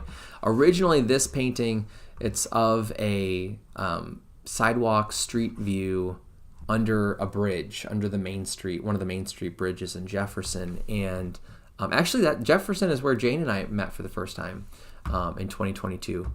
But this sidewalk this painting continued all the way down to the bottom. And the foreground of the painting was kind of like a gravel street texture, just a big solid shape. And originally when I made the composition, I thought it was going to be more interesting because of where I had placed the cones, but the cones were right in the middle of the canvas, and it made everything very kind of static and boring. So I had this idea of like doing multiple scenes on one painting, and I was like, maybe I'll just take part of the bottom and just do another painting down at the bottom. And what I ended up doing is drawing a line, tracing a line with must have been like a piece of cardboard or paper or something. I just sort of like estimated a third area. I'm like, this kind of feels like about a third. Maybe it's a little bit shorter than 1/3 because this painting is a 1:3 ratio. It's 6 inches by 18 inches tall. And I was like, maybe I'll just break it into thirds and then do one painting down at the bottom like that. Thinking really quickly on the fly, that seemed to make sense to me at the time. So that's what led me to blocking out this bottom portion of the painting And I didn't know what I was going to paint there for initially when I first got the idea, but part of me was like, what if I just took something in this same scene that I started with and cropped in farther or blew it up to a larger scale? So then it almost feels like we're jumping to different versions of the same view. So I ended up focusing on this top stairwell area up in the right corner. That's the section that I ended up painting down here at the bottom at a much larger size. But also I changed the hue and the temperature of that part of the painting. Obviously it's a very like orangey pink color palette. So I wanted to contrast the scale of that part of the space, but also the palette as well. And again, this was something that I had never tried before, and I was really excited about the potential for the idea. I'm really glad that I did this, and it's something that, again, I think I want to keep trying and playing around with in the future. But it's been a while since I've attempted this during a plein air event, let alone just on my own time. But yeah, that's an oil painting. This is another oil painting. This is on an 18 by 18 inch canvas. Just smaller than 18 by 18, because Jefferson has a rule where your paintings can't be larger than 320 square inches. So that's like a 16 by 20 inch panel. And it's a lot like the Lighthouse Art Center. They have the same exact rule. And so I wanted to do something close to 18 by 18, but if you take 18 by 18, it's actually like 324 or something like that. It's just over 320, which is so strange because you would think if you're taking if you're subtracting 2 off of 20 to go to 18 and you're moving that 2 to 16 to go up to 18, you'd think it would all work out, but mathematically it doesn't work out that way. So I had to take one of my panels and trim it down 1/4 inch on 2 sides, so that way it was 17 and 3/4 by 17 and 3/4. That way it fits within 320 square inches, because I think then it's at like 319 or something like that. But anyway, that's the size of this painting. This was like a 2 or 3 day painting. I really loved this Astro green van that was parked by this Mexican restaurant. So we're looking at kind of the side of the backsides of multiple businesses off of the main street, and a couple of rooftop details of cars that were parked on the street. So when I saw this view, what I was really drawn to was the variety of organic to geometric shapes and very architectural shapes. So I loved the sharp triangle of the highlight area on the wall. I liked where it was positioned in the composition that kind of forced the eye to come down to the van. Because for me, the van really was going to be the focal point in this painting. And I'm really happy with the way that the textures turned out. I'm happy with the shapes and some of the color properties. Again, using canvas, it opened me up to painting in a way that was more gestural and brought a little bit more expression into the mark making. And the edge quality of a lot of my shapes. So this was a painting that was a lot of fun to make. There are a couple areas where there's more of an impasto surface quality too. So that was a lot of fun to incorporate a little bit more heavy bodied paint as a way to draw the eye to a particular moment. So I think this is a painting that is still available at the Pink Llama Gallery. I think that's where this painting is, but part of me would like to have this painting back. I think it'd be fun to live with it. We'll see what happens, but I think it's still available at the gallery there at the time of the recording anyway. And then this is a small 6 by 6 inch gouache painting on a paper panel that I made in, oh gosh, what is that area in Wisconsin? I was on a camping trip there with my wife and my brother Tony, and while we were like hiking around, I would stop and make a couple of small paintings. And man, it's gonna bother me that I can't remember the name of this area now, but it's over by, I want to say this is over by Spring Green, Wisconsin, kind of in that area, but I might be wrong about that. Anyway, so we were, right off of a trail, and I kind of sat on this little bench and made this painting, and it was a lot of fun to try to study the dappled light effects through the trees, because I tend to stay away from really busy forest scenes like this, just because they're kind of overwhelming. But with gouache, because the paint dries really quickly, you can build up a lot of small layers of mark and shape without feeling overwhelmed that it's wet paint that's going to keep getting muddy and muddy and muddy. So the medium of gouache really lended itself well to this type of subject. All right, and now we are in the Door County 2022 chapter of my portfolio from 2022. This was a small self-portrait painting. It was a 2-session painting that I started during the Sunset Paint Out event during the week. So all of the artists that are invited into the event are expected to do a couple of these scheduled paint outs, and one of them is this sunset hour.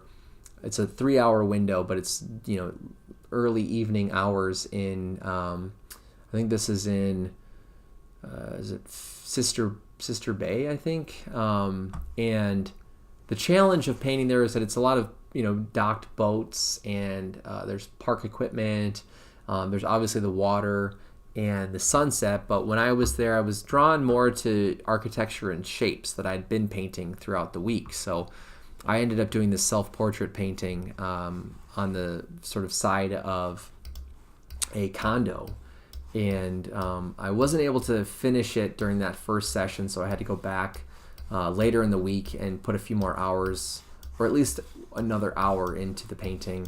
But for the most part, I'm pretty happy with how it turned out. It's a very gestural and reduced painting. There's artists that I really love, like Vuillard or Bonnard, and their paintings have this sort of broken color, surface quality, and sort of language of depicting form that I've always really loved. And I think around this time I was really interested in just mark making, and the variety of mark, and thinking about color relationships kind of like in an impressionist way. So this is a great example of where my thought process was at this time. And this is an 8 by 10 inch small canvas, stretched canvas painting. This was the first painting that I completed during the Door County Plein Air Festival in 2022. And here's my van.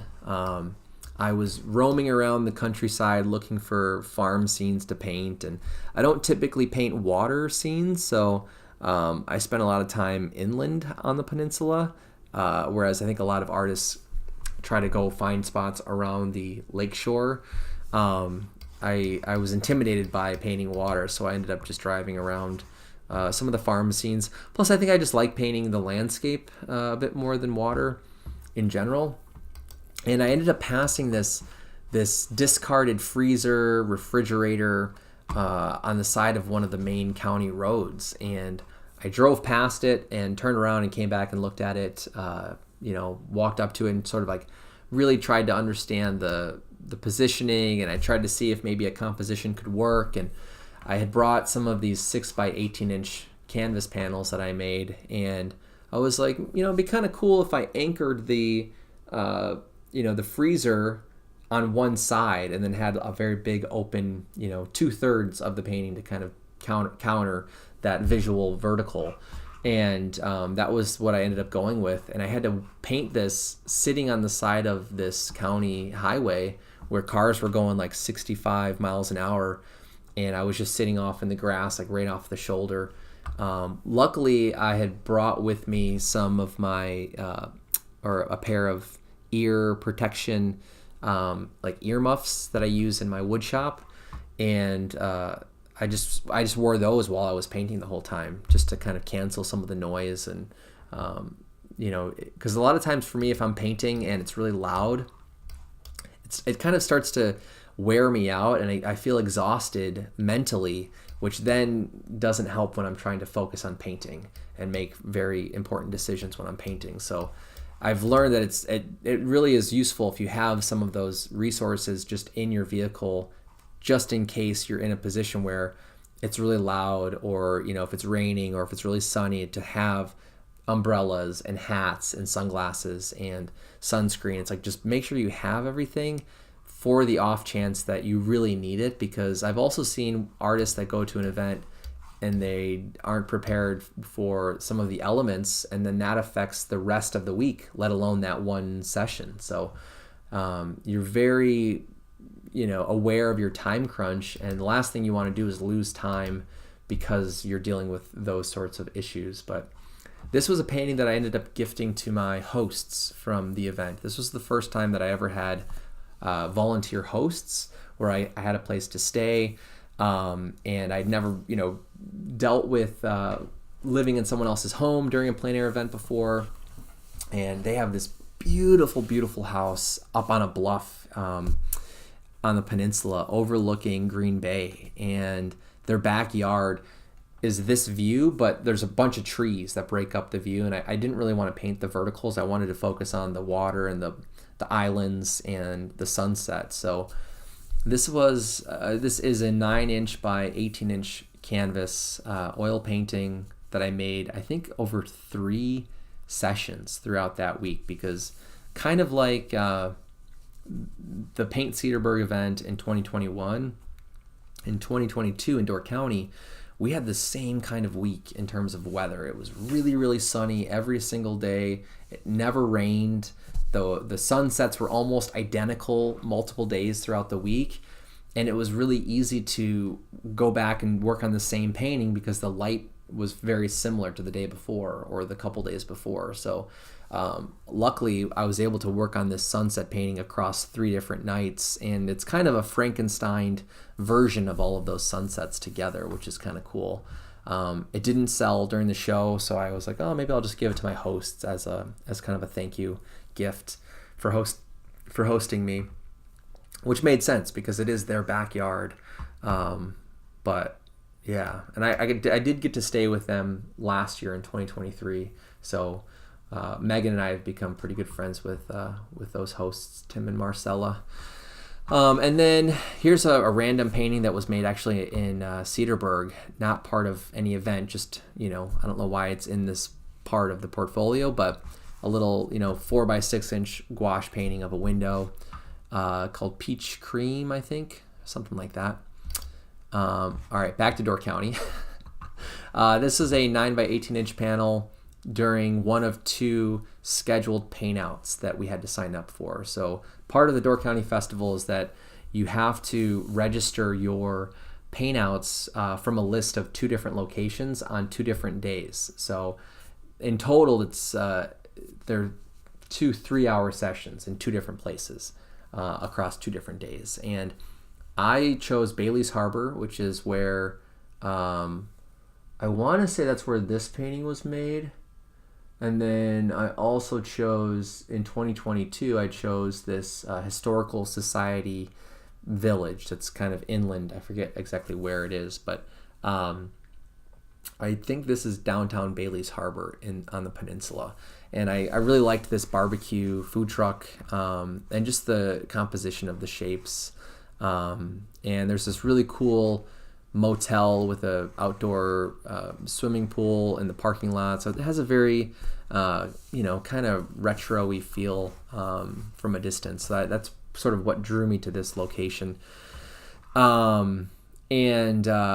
Yeah, this was a 2-session painting. I had to come back and work on this one later in the week too. So I was driving a lot throughout that week in Door County. And I think I still have this painting too, actually. This was the one I made at the Historical Society.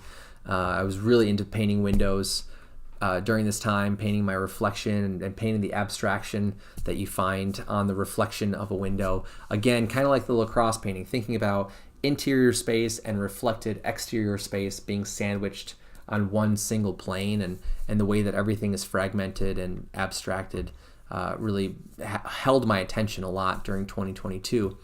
And this was a single session painting. So a lot of this paint that's very thick, it was all alla prima. Like I didn't go back and work on this again a second time. I just stayed for like 4, maybe 4.5 hours and just pushed through this process. And this painting is available at Pink Llama Gallery as well, the last time I checked. So What I liked about this painting is that it has very juicy, thick passages of paint. There's a lot of variety in mark and direction of mark. There's a lot of variety in shape, color properties. I like the abstraction and simplification of form, especially in the figure. What was interesting about this view is that it's this very old, almost like log cabin structure, and the window, obviously you can see into like the main room of this log cabin, but there's another window on the other side that illuminated this really interesting shape of outside space again. So it's kind of like reflected. It's like the wall, a reflection of the outside view being mirrored. There's the inside space, and then there's another window revealing the outside of the other side of the building. So I really liked all of these layers of space that kind of exist in this one particular straightforward view. And then on top of that, compositionally, it was really satisfying to think about all of the geometric frames of space within this painting too. How like the framing of the window leads to the panels, the window panes, which lead to smaller window panes, and just like the geometry of all of these different cutouts of space was really satisfying to block in with paint. The only thing I don't really love about this painting, my one critique that still stands out, is how pink and warm the painting is. All of my canvases that I brought to Door County were acrylic primed with gesso, but then before I stamped all of them, I had toned them with a pink, like fluorescent pink acrylic color. And part of doing that was because I've done stuff like that before, but using such a vibrant pink was going to complement all of the blue colors that I assumed that I would be using, because the forecast was projected to be very clear and sunny every single day of the week. I was like, that means there's going to be a lot of blue skies. And I thought, pink and blue have a very satisfying color relativity that I've used in other paintings. I've always really liked that combination. So I figured, why not tone all of my canvases pink and just see what happens. So for some paintings, I think it really helped the painting, but for ones like this, it just it kind of gets in the way, in my opinion, and I kind of wish I wouldn't have had such a vibrant ground, because this building I was painting was very muted and very achromatic. So it's not like I had a vivid, bright color to complement the pink or to compete with the pink. It was just sort of the pink just sits there against this sea of washed out color. But anyway, that's the one thing I kind of wish was different about it. And this was one of the other first paintings I started, probably like the second painting I finished during the week. There was this little trailer with a derby car parked outside of a amusement restaurant kind of park in Door County, where they have animals and games, and then there's a restaurant and a bar. And I forget the name of this place now. I always want to say Pigtona Beach, but that's really just the name of like part of their grounds. They have all these like areas where they have different names for things. And anyway, I was drawn to this derby car because one, it's just a very blocky 80s early 90s style of body of a car. Two, I really loved the writing, all of the hand painted words that are very like free association kind of words. I loved this red painted number of the derby car, and then just some of the color palette of the vehicle, like this orange stripe on the hood. I liked the orange sort of like roof light that they had still installed, and then they had bits of aluminum or metal paneling like leaning against the car in some spots too. So those 3 or 4 details really caught my eye, and I was like, this is a pretty cool subject. I just really want to do like almost like a portrait of this object in this scene. And that's what I basically did for the next, I think 2 days out of that week. I worked on this painting and spent a lot of time building up the layers. And this was one of the first paintings, I think, where I really started to push the presence of the paint's viscosity and physical properties. So there's a lot of moments where the paint is is kind of rough. There's moments where it's more opaque and thick and solid. There's moments where it's somewhat translucent. And then there's moments where it feels very dry and almost brittle. And I kind of liked that full range of paint quality. And it's something I'm still kind of playing with right now in a lot of my plein air paintings. So this was a really fun painting to make. I still have this painting too. I'm trying to remember where this painting is right now. I think it might be on display at a restaurant. My mom and my grandmother opened a farm to table restaurant like 7 years ago now, and maybe 6 years ago. But anyway, down in Bristol, this might be on display at the restaurant. I think I have a couple of my plein air paintings down at the restaurant for sale, but I think they're still there, so that might be where this painting is. And now we're looking at Mineral Point. So this is now August of 2022. This was my first time painting at the Mineral Point, Paint the Point event, and I had a really fun time painting there. It's a great place for subject matter for painting. It was very satisfying to find all of these interesting juxtapositions of subject matter, whether it was farm fields, rolling bluffs of farm fields, or the downtown sort of historic architecture of this very small downtown area. This was a painting that brought together a lot of that variety and subject matter, and it carried on that idea that I tried out in Jefferson. So I was like, I kind of want to try this again, where I'd take smaller windows of varying disparate places and I'd bring them together into one painting. In a very organic and intuitive way. So it wasn't like I sat down and wrote a list of the types of subject matter I wanted to paint in this painting. It was like I started with one window and then I found something else I wanted to paint. I figured out a ratio of a cropped view that maybe would be interesting, and then I painted that. And that was really the process of selecting subject matter and how the painting evolved. And if I remember correctly, the order of the paintings were like this: the garbage cans in the middle were the first thing that I painted. This scene at the lower right was the second scene that I painted. And then I want to say one of these two was third, the other was probably fourth. Then I think it was this spot here, this sidewalk scene, and then this little strip of a very horizontal field view was the last and final view. So in total, there's 1, 2, 3, 4, 5, 6 different views. And I titled this painting 6 Mineral Points, which I thought was kind of a clever way to title this grouping of 6 different views. It was really fun to paint. This is on an 11 by 14 inch panel, which is also why I wanted to try this idea, because I wasn't really drawn to the ratio of 11 by 14 for a single, solid painting. So part of it was like I wanted to keep experimenting with the idea from Jefferson.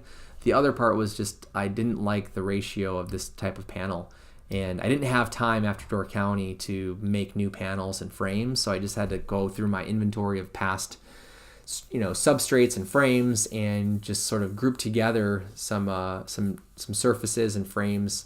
And because of that, I went from these like 1 by 1 to 1 by 2 to 1 by 3 ratios to like 16 by 20 and 11 by 14.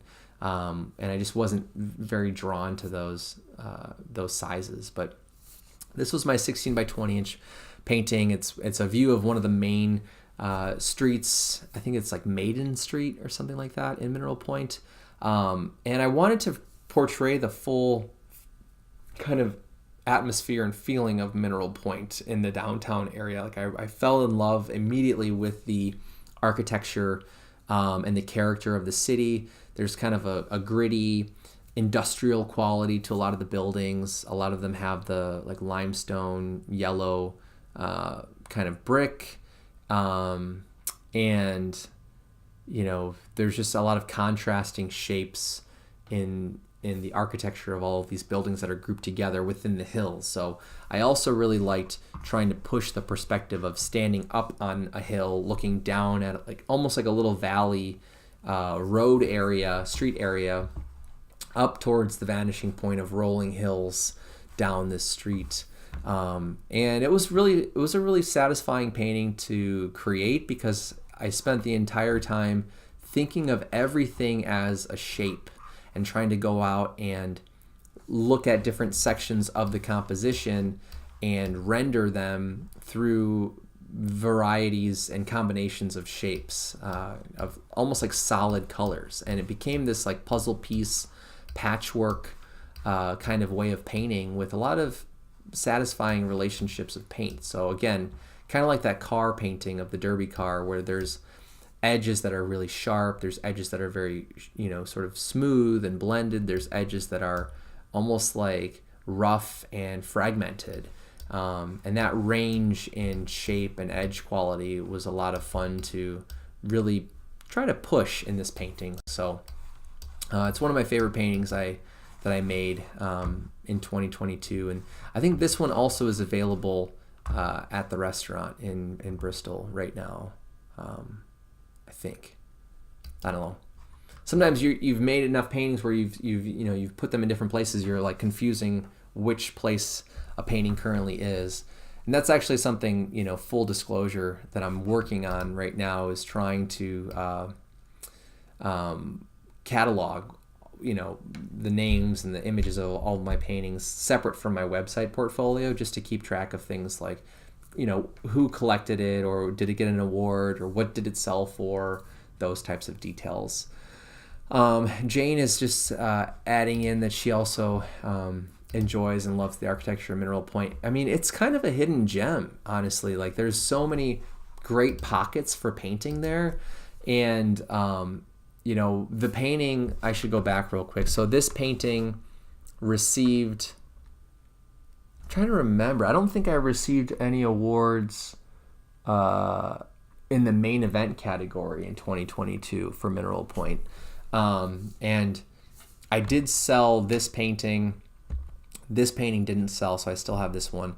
But of the 5 paintings that I produced in Mineral Point, this was the only one that I had to bring home. The other 4 paintings all found collectors and homes. And unfortunately, my Nocturne painting I made in 2022 in Mineral Point, I don't have a very good image of, because I took images of it when it was first made, when the paint was really wet and there's a glare.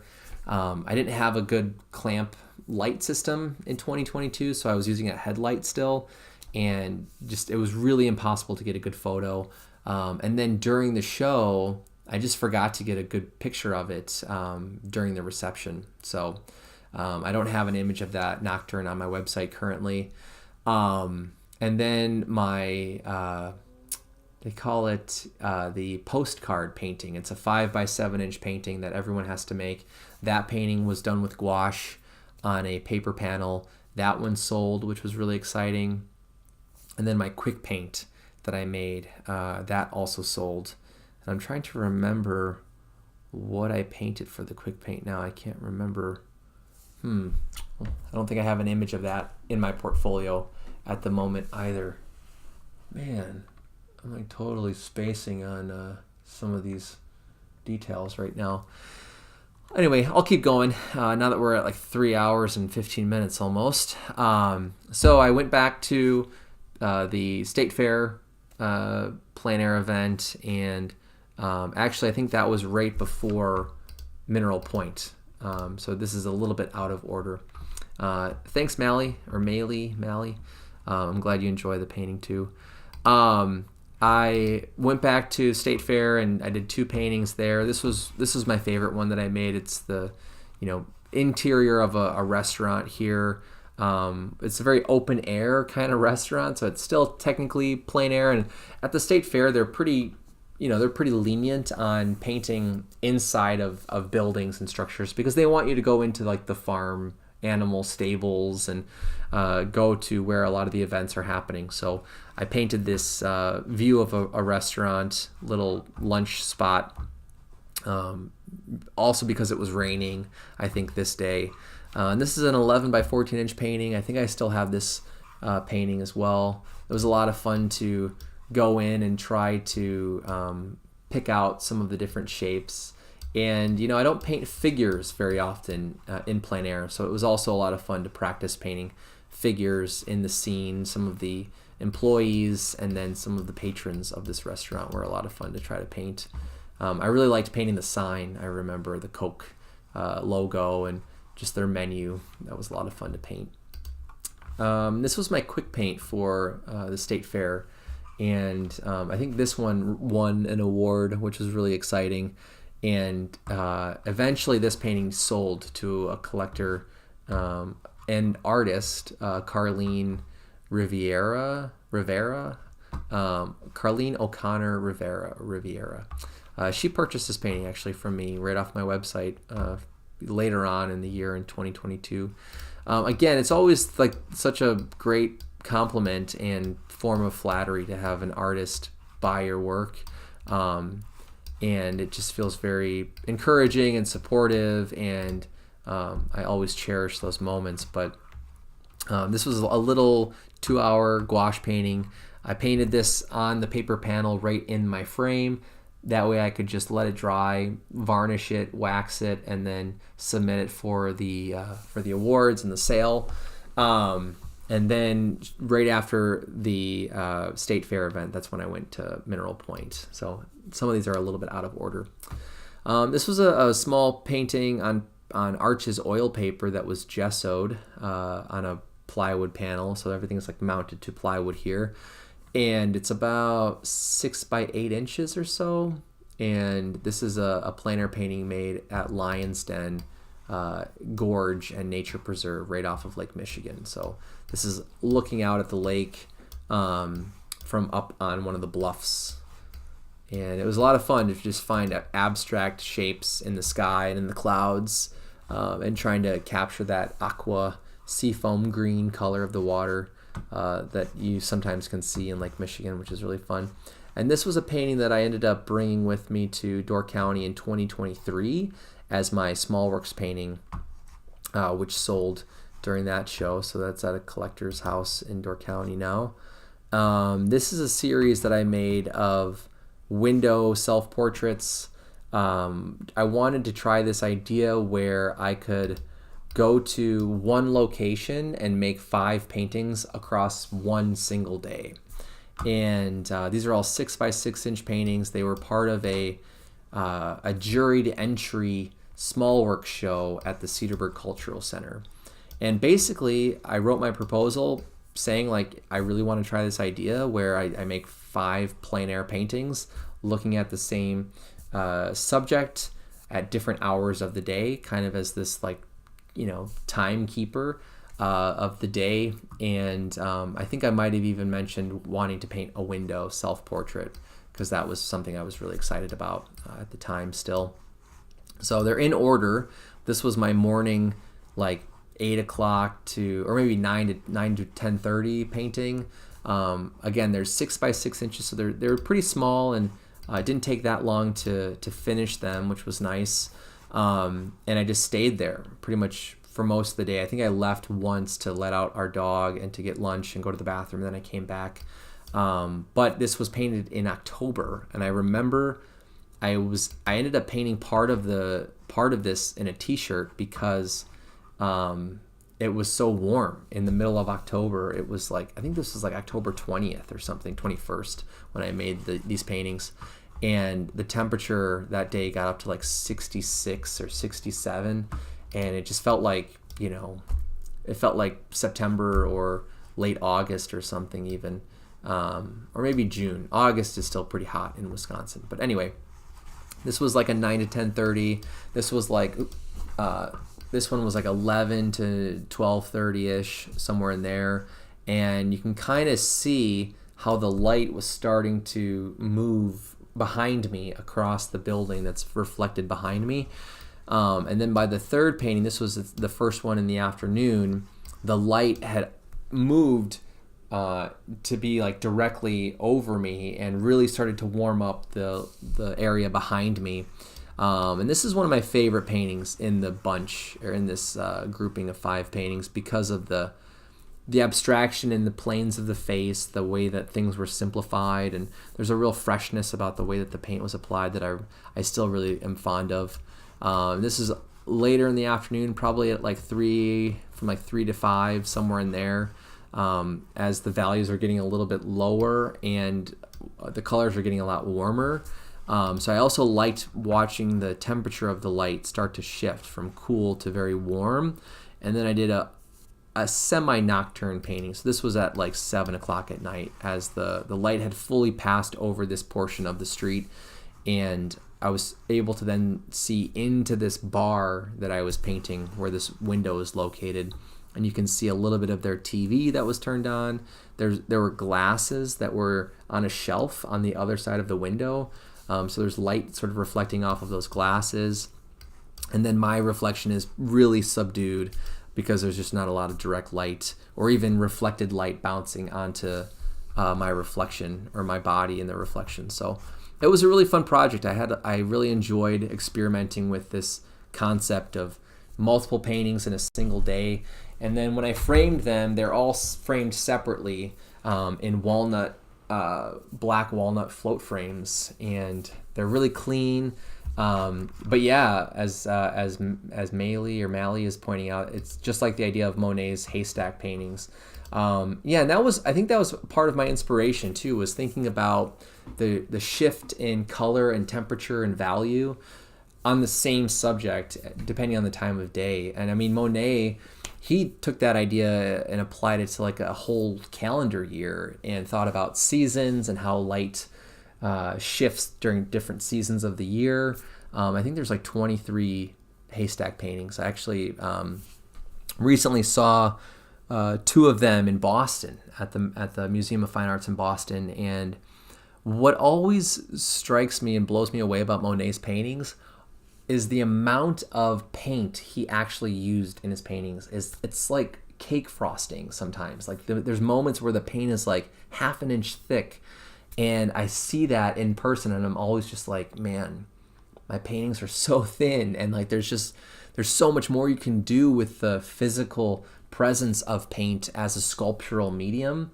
And obviously he was a genius when it comes to studying color theory and relativity in color. So yeah, I love Monet's work, and he's someone I've been thinking a lot about the last 6 months or so. Obviously seeing some of his paintings at the MFA has reignited that inspiration for me. So all right, now we're looking at my last plein air event of 2022. This is in October. So again, that last series is out of order a little bit because I did those technically after I came back from this trip in Dubuque, Iowa. So there's an event in Dubuque called Bluff Strokes, and I've done it once in 2022. I'm planning to get my application in and hopefully get into the show again this year in 2024. I feel pretty good about my odds. They've invited me to do a workshop this year in June, actually, before the event in September. So my workshop will be in June. It's going to be like a 4-day observational studio and plein air workshop. There's a few spots that are still left. If anyone's watching this recording, you have some time to still sign up. So make sure that you check out my calendar on my website if you're in the area and you would like to take a workshop with me. But anyway, these are the paintings I made at the Bluff Strokes event. This is a gouache painting on a custom paper panel that I made that's 3 inches tall by 18 inches wide. So it's a 1:6 ratio. And this was the most extreme panel ratio I had ever. Thanks for the confidence, Jane. Jane's saying that she thinks I'll make it in. But anyway, this was the most extreme ratio of a panel I'd ever painted on before, and I made it. I made a custom frame for it. I went into the Bluff Strokes event with the same mentality of like, I'm gonna just make enough panels and frames for like the minimum requirement of exhibition paintings. So that meant 3 main event paintings, a quick paint painting, a nocturne painting, and then 1 other extra canvas for like the Saturday morning farmer's market painting. So I had enough panels and frames for 6 paintings at the show.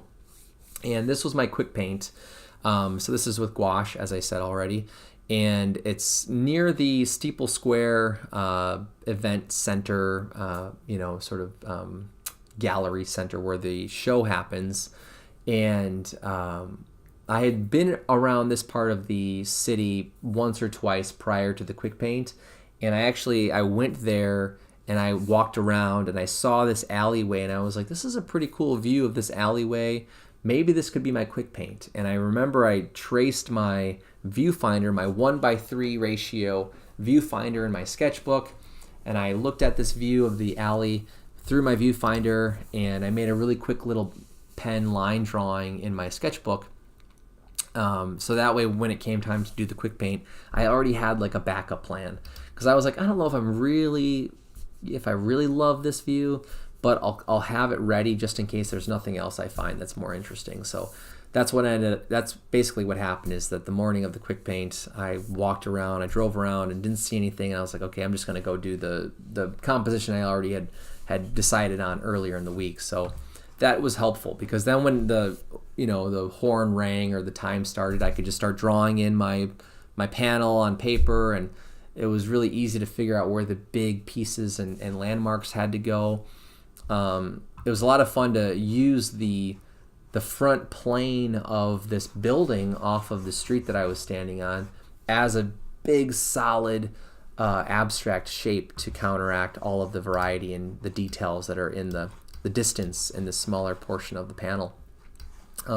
So compositionally it was different. I was trying out some new ideas and cropping and blocking out big portions of the composition and almost creating like a vignette effect by forcing the eye to one area of the composition. I also really liked that there was this rain gutter on the building in the foreground that created this really satisfying diagonal to also kind of keep your eye moving towards this right third or right quarter of the composition here. The other aspects that I really loved were having these really dramatic triangles and geometric shape relationships. So all in all, it was a very fun painting to make. It's one that I still think about sometimes, and somebody purchased this painting during the show. I remember talking to the collectors, and they were like, we just love it. Like, it could work in any orientation. Like, if we flipped it vertical, it would still be interesting. If we flipped it upside down, it would be interesting. And they just really enjoyed the abstract, like, underlying structure and color relationships of this painting. And they talked about Richard Diebenkorn, Bay figurative painters, and I was like, those are some of my favorite painters. So anytime a collector or somebody who's in the show talks about an artist that I've definitely had influences from, I'm like, we are on the same page. Like, there's something under the surface that you're noticing, and it's always very satisfying to have that happen. But yeah, this one was a lot of fun. I really enjoyed making that painting. And like Jane is saying, the shadows were also a fun sort of character to really study and look for in this painting, because fortunately we had pretty good light that day, so we had these interesting shadow shapes that were cast on different planes of the buildings. And like I've been saying, I'm a huge fan of painting architecture and urban subject matter, so Dubuque was like a dream come true for plein air event for me, because you had the Mississippi River, you had bluffs and farms in like rolling hills. There's the downtown area that's very industrial. There's a lot of grit and character and textures all throughout the downtown city. So I immediately fell in love with painting there. And this was my nocturne painting that I made near my hotel. I had to rent a hotel that week, so I was a little bit out of the city. And this was a tree. This is a very bad image of this painting. I think I have a better one that I need to find, but it was this tree in a graveyard, and what I liked about it was the silhouette of the tree had a very interesting shape, which I apologize, we can't really see very well in this image. And then these were two almost like cypress trees, or I'm not very good with tree identification, but these two vertical kind of almost like vertical bushes, and they started to grow into one another, and they intertwined and wrapped around one another. So if you know what kind of trees do that have that kind of a shape and look to them, let me know in the comments, because I'm always trying to identify some of these different bits of the landscape. So what I really liked about that view too is that those two trees started to read to me when I saw them. They were like two figures in the night, you know, people sort of coming together and being intertwined at night, and that immediately made me think about like, you know, being a teenager and like sneaking out at night and trying to go visit your, you know, your girlfriend or your partner, and you know, it's that rush of seeing each other at night. And I remember when Megan and I met, there was a night and when we were working at a summer camp where, you know, we were so infatuated with one another that we snuck out at night to go see each other once or twice, you know, just as a little confession. This painting kind of reminds me of those moments. But what was hilarious though is when I brought it to the exhibition and people started to look at the painting, partway through the reception, somebody came up to me, one of the other artists, and said, "Man, I really love that rabbit painting that you made." And I was like, "Rabbit painting? What are you talking about? I didn't make a painting of a rabbit." And he's like, "Oh, it's like your night nocturne one." And I was like, "Oh." And now it's like every time I look at this, all I see is like rabbit ears and this little like Easter rabbit, you know, which is pretty funny. But this is a painting that I still have in my personal collection as well. And part of the reason that I think it didn't really, you know, connect as much as I wanted it to during the show, not even in terms of sales or awards, but it didn't really get as much of a response as I was hoping that it was going to have. I think because it was in a white frame. I made white, like almost like wide float frames for all of my paintings. Actually, if I show you my 2022 Plein zine, you can see some of these paintings that I'm going to be showing you in a second here were in these white big float frames. So a lot of these stories I'm sharing are also in my zine plein air books. So, you know, if you want to keep track and, you know, collect reproductions of my paintings, these books have been a really great way to share my process and my progress in plein air painting. But anyway, this really dark painting was in a very bright white frame, and it just didn't really help the low-key value range of this painting. So I want to put it in a dark frame and see if that maybe gives the painting, you know, a bit more, I don't know what the right word is, but to just better fit the subtleties of the lower value range of this painting. And I think having such a bright frame just really washed out a lot of the subtle nuances of contrasts in the values. But yeah, Jane, it's probably likely that you might have read it in the zine, because I know that I know you have a copy of this zine too. But yeah, in last year's zine, I spent a lot of time revisiting the process and remembering stories of each painting, and talking about, you know, the ideas and just how the paintings came to be and all that good stuff. So if you don't already have a copy of my books, you can buy them right off of my website. These are all self-published books. I spent a lot of time designing every page, and some of the prints are not perfect. Like some of the pages are cut in kind of, you know, poor spots, but most of them you can still read everything, you can still see everything, but just know that this is a very DIY operation here. So if you're not familiar, again, my first zine is $20, my second zine is $30, but the value for the second volume is pretty insane compared to the first volume. So, you know, you can see how many more pages of reproductions and stories you're going to get in the second volume. So if you're going to buy one of them, I would highly recommend the second one. It just has a lot more paintings, a lot more stories. But, you know, you can do both. And I have my third zine in the works right now, so you can pre-order that one still for $25, or pay $30 for the full retail price, but then your name is featured in the book. So think about it if you haven't yet. All right, back to these paintings. We're getting towards the end. This is a marathon day. I've become very good at oversharing and over-talking in these presentations, but this was my Saturday morning farmer's market painting in Bluff Strokes. So this was the last painting that I made, and it was a really fun painting to make. By this point, I was like totally loosened up. You know, sometimes I get to a plein air event and I feel kind of I don't know, stressed out or, kind of like uptight in my process. And typically by the last day, I feel like things are just really flowing and I'm not having to like think about some of the small hiccups as much. And I feel like my palette, like I'm very in tune with my palette. I'm very in tune with my observational skills, my representation of that observation. And I can think about other things like playing around with a limited palette and like compressions of the value scale, which is what I tried to do in this painting. So this is an alleyway scene of an area near the farmer's market square. And this painting was made entirely with raw umber, titanium white, viridian, and cadmium red light. So it's a fairly, reduced limited palette. And initially it was just going to be white, cadmium red, and viridian. That was my initial kind of idea. Or actually, I'm sorry, I think it was raw umber, cad red, and white. And then partway through, the coolness of the raw umber against the red wasn't extreme enough for me. I wanted to push more of the coolness in the distant buildings that I could see down this alleyway. So I brought in viridian.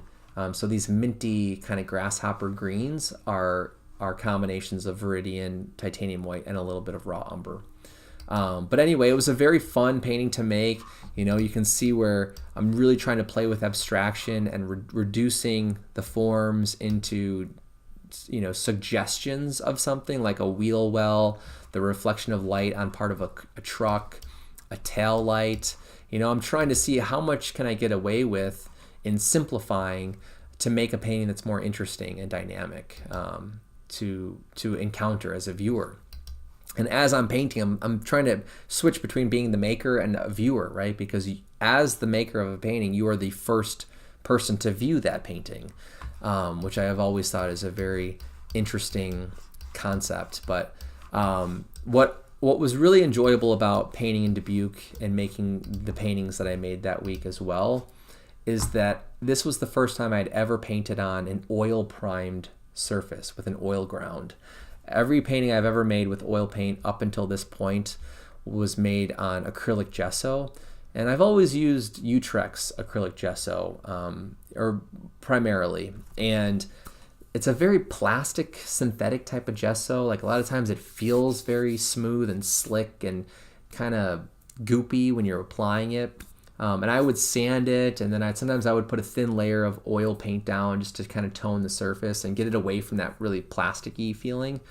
But when I used the oil ground from titanium or from Williamsburg for the first time, it's titanium oil ground, not lead oil ground. The surface quality was so different than anything I'd ever worked on with oil paint before, and I loved it. It had this like buttery kind of quality about it. And the oil in your paint doesn't soak in or sink in, as we call it, into your surface in spotty ways. Like everything dried very evenly in these paintings, and they have this beautiful matte surface because they're not varnished yet. So all of my photos are fairly dried, images of the paintings, but they don't have that, really high contrast kind of varnish look to them. When I go back to Dubuque, I'm planning to try to track down these collectors so I can varnish these paintings and then photograph them again.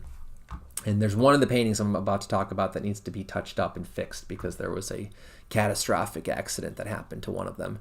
But this painting and the last painting did find homes during the show, so that was very exciting.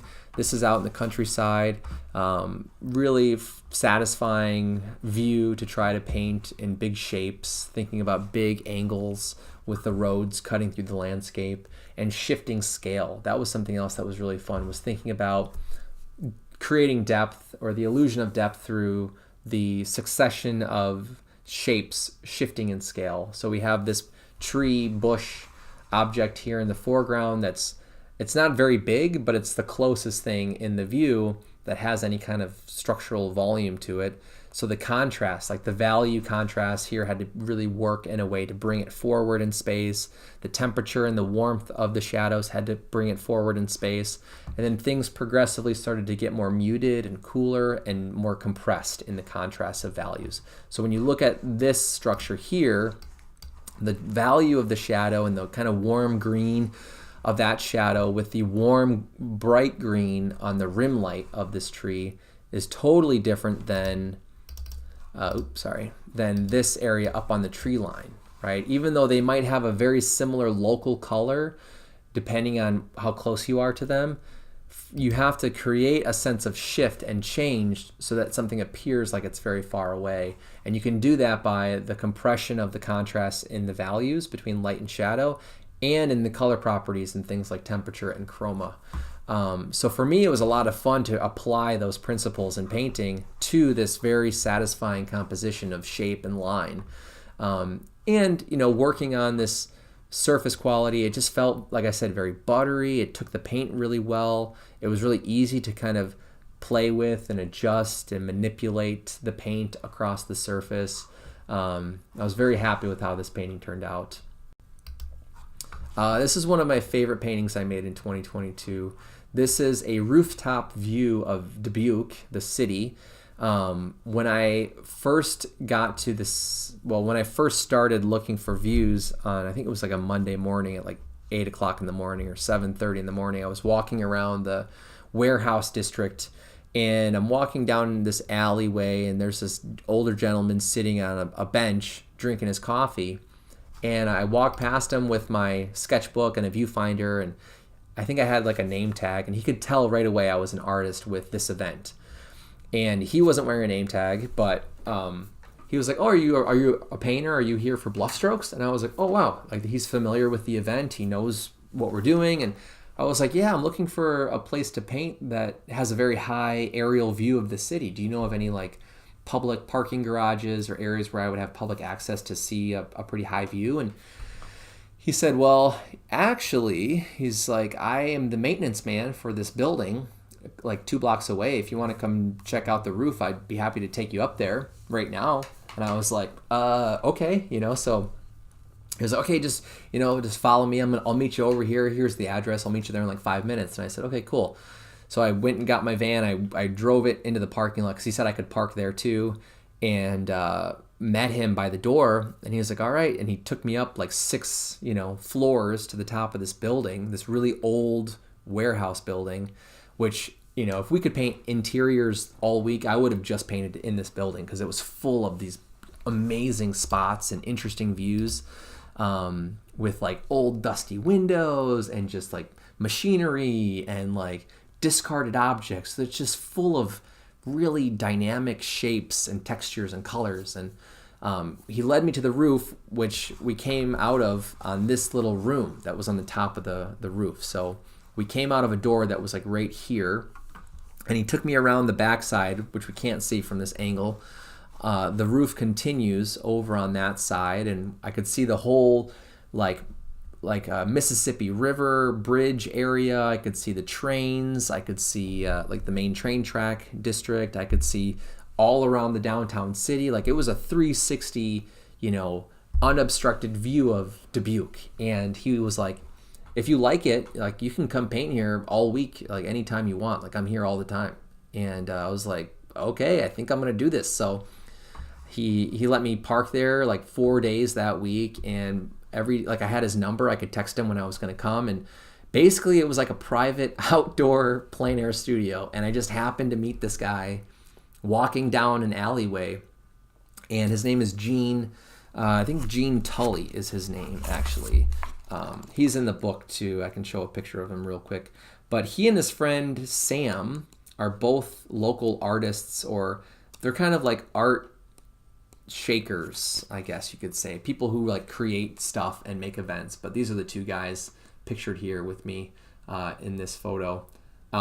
Gene is the guy with the hat on, and his friend Sam is his collaborator. So they opened a gallery artist space called Voices in Dubuque. And when I was there for the event in 2022, they were under construction, and they brought me in and showed me around and gave me a tour. And they were very generous with their time and suggestions. So I had a really, really good time, obviously. And I felt very fortunate that I happened to meet them just by happenstance. And what's hilarious is that they're very well connected in Dubuque. So both of them know Wes Heitzman, who is like kind of the chair of Bluff Strokes, and like they know a bunch of the other artists that run Bluff Strokes, and I just felt like I met this link to the city of Dubuque from Bluff Strokes. And anytime I travel for a plein air event, if moments like this just happen, my experience is so much more enjoyable. It's so much more memorable, and I feel like the work I make means a lot more to me because I'm thinking about relationships with people and stories that they're sharing and conversations we're having and just the personality of the people that I get to meet somehow influences what I'm painting and the importance or the significance of what I end up painting. So that happened in Dubuque in 2022, which was really cool. So this was a 3-day painting that I made up on the rooftop. And it was a lot of fun to paint the texture in the windows and this like vinyl covering on the roof, and to try to convey some of the grit and the texture of the red cinder block building. I was also looking at some of the shapes of the shadows and the illuminated areas. And the sky was probably one of the more difficult areas of this painting to make, because the weather was changing quite a bit, and I had to sort of piece together a few different moments across those 3 days and commit to a pattern of the clouds that I was observing and the colors of the sky. But I'm pretty happy with how that area turned out too. And just for reference, this painting is 10 inches tall by 30 inches wide, so it's a 1:3 ratio again, and it was a lot of fun to compose the focal point on like a third section of that composition. So this was one of my favorite paintings I've probably ever made in plein air so far too, to be honest.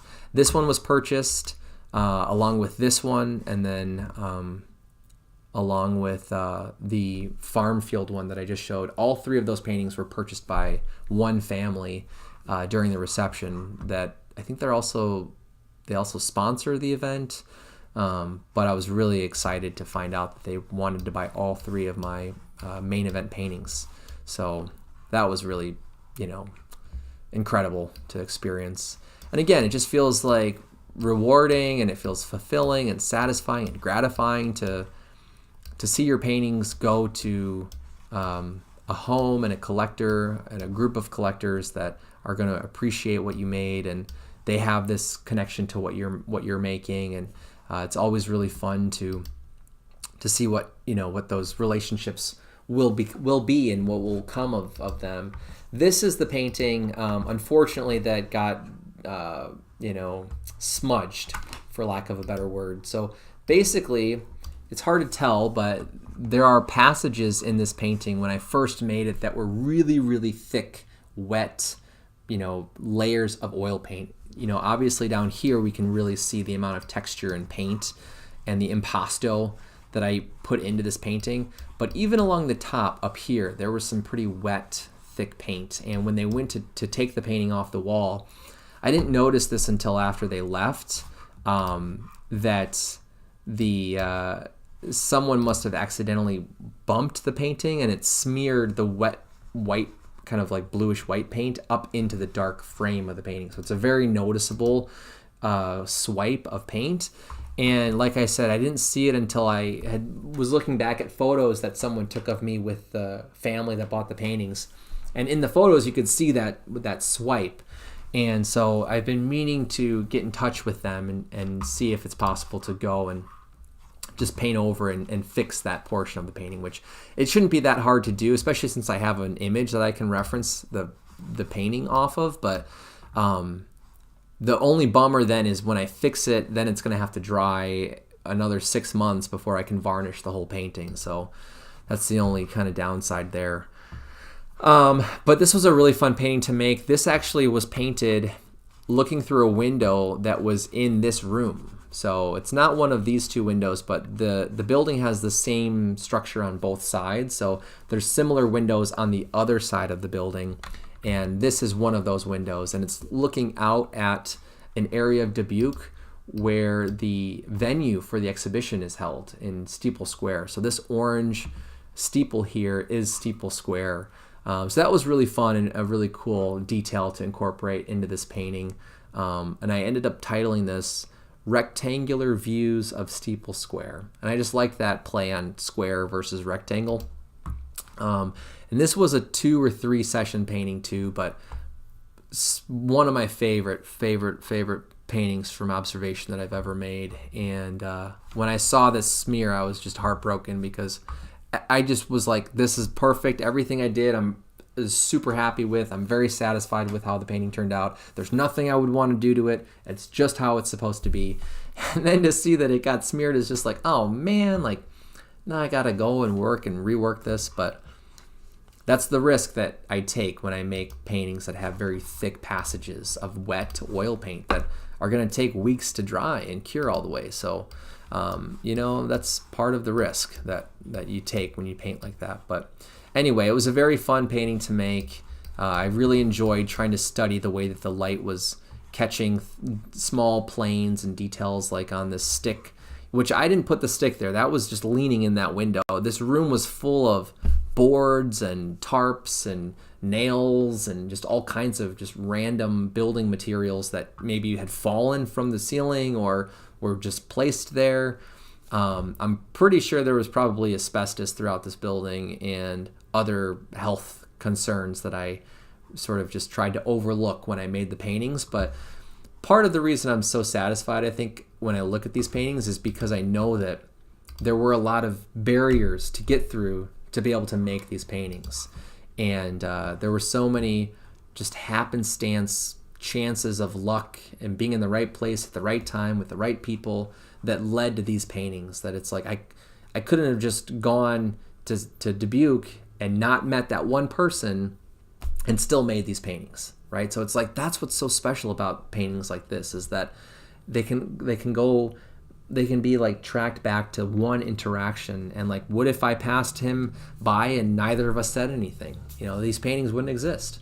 And that's what's so crazy and serendipitous about plein air painting, and allowing yourself to be out in the world and engaging with the public and letting go of control, and allowing chance encounters to pull you towards the paintings, as opposed to you being like, I got to go make this amazing painting. I got to just go force what's out there into this goal and into this expectation that's in my head. It doesn't work out when we do that, at least not for me. And anytime I can kind of like let go of the reins a little bit and just sort of walk around and interact with people and walk all the way around something and look at something from a different perspective, it's like those are those little key details that end up sparking the imagination and go, wow, that's pretty interesting, or wow, that's kind of different, or wow, this person's really thoughtful and really generous, and why not take them up on this offer and see what can happen. So anyway, I'm really happy with those paintings in Dubuque. I think the last couple images here are from Door County. The portfolio I have is sort of fragmented, partially because I wanted to keep my really satisfying paintings at the top of the page. So when people come to this page on my portfolio, they immediately see my favorite paintings from this time period that I made in plein air, or on plein air. And so there's some Door County ones here at the top. This is a painting that was made near or in Fish Creek in Door County, and it was a 3-session painting. It started with this central window reflection, and as you can see, it's a very kind of gestural, kind of juicy painting. Unfortunately, the image file I have of this painting is very low quality. The only image I have of this is taken with my cell phone. Unfortunately, I did not get a good picture of it with my camera, my DSLR camera. So some of the nuances are kind of lost in this file, but I started with this central self-portrait, and while I was painting this, the canvas for reference is 18 by 18 inches. And before I forget, this painting is 12 inches by 24 inches, I think. Yeah, I think it's 12 by 24. So it's a 1:2 ratio. Going back to this one in Fish Creek, while I was painting this first window, I ended up meeting this young college guy who was working at the harbor as a summer job, and his name is Eddie. And he saw me painting like all morning, and decided to come over and introduce himself and just say hi and check out what I was doing. And we ended up chatting for like 30 or 40 minutes, and he came back, I think, twice. Like, he came over and talked to me like 2 different times because he had to go back and work, and then when he had a break, he would come back and chat with me. And he was very generous with his time, and he even was like, hey, if you want some painting location references or recommendations, like, I've been coming here my whole life. I know this whole peninsula. Like, I know some really cool spots you'd probably like to paint, and gave me a couple recommendations. And I kind of told him, like, I kind of prefer to just sort of wander and then discover stuff. A lot of times when I hear something is really cool or I see it online, if I'm like searching for locations on Google Maps or something, and I go there, it's never quite as enjoyable, I think, for me. Not never, but most of the time it doesn't work out. So anyway, we were chatting, and partway through our conversation, this artist, who I didn't know this gentleman was an artist, but this older gentleman and his daughter, who was probably, I mean, he's probably in his maybe like late 60s or so, but not that that really matters. But anyway, he's had a long career as an artist, was walking by, and my new friend Eddie recognized him as he and I were chatting and was like, I think this is so-and-so. I think this guy's an artist. I think he might have painted my portrait. And so I'm just like, well, wait, what? And the guy, the artist is almost up to us. So as he's approaching with his daughter, Eddie's like, I'm sorry, are you... And I'm blanking on this gentleman's name. This happened to me during an interview not that long ago, and I forgot his name in that interview too. I feel terrible. When I remember it, I'll have to put it in the description of this video. But anyway, I cannot believe we're almost at 4 hours in this stream. If you're still tuning in after 4 hours, you are an incredible person. I don't know how anyone would be willing to listen to me ramble for 4 hours, but thank you. I hope this has been interesting. So let me go ahead and try to wrap things up here pretty quickly. So Eddie sees this guy. I want to say his name is John something, but might not. That might be wrong. But anyway, he's like, "Are you an artist? Are you so and so?" And the guy was like, "Yeah, I am." And he's like, "I'm sorry, but you might not remember this. You painted a portrait of my triplet siblings and I when we were like 5 years old. I don't know if you remember that." And he was like, "I do remember that." And as I'm watching all of these very quick happenstance, serendipitous moments unfold right in front of me, there's so many things running through my head, like, okay, this guy's an artist, a really well-known portrait figurative artist in Door County, and he just happens to be walking past as I'm painting. My new friend Eddie had his portrait painted by this artist, and on top of that, Eddie is a triplet. And I'm just like mind blown, like not knowing where to start. And I'm like laughing to myself in this moment because I'm just like in shock. And so then I take a picture of both of them together, and then they leave, and Eddie and I are chatting, and I'm like, wait a second, you're a triplet? And he was like, yeah. He's like, I have 2 triplet sisters. And, so it was pretty funny growing up. Anytime people would see us as a group or they would ask about us, they would always call us Eddie and the twins. And I thought that was such a funny detail of his story. Thank you, Jane, for still tuning in. I'm almost done.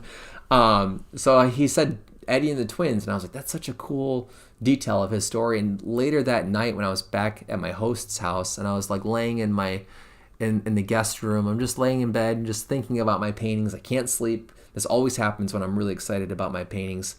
And I'm thinking about Eddie's story, and I'm thinking about this painting, and I'm like, maybe what I'll try to do is like do 3 window self-portraits somehow in this painting, and maybe I'll do 3 different times of the day, kind of like this is before the series in Cedarburg. That was October. This is back in July.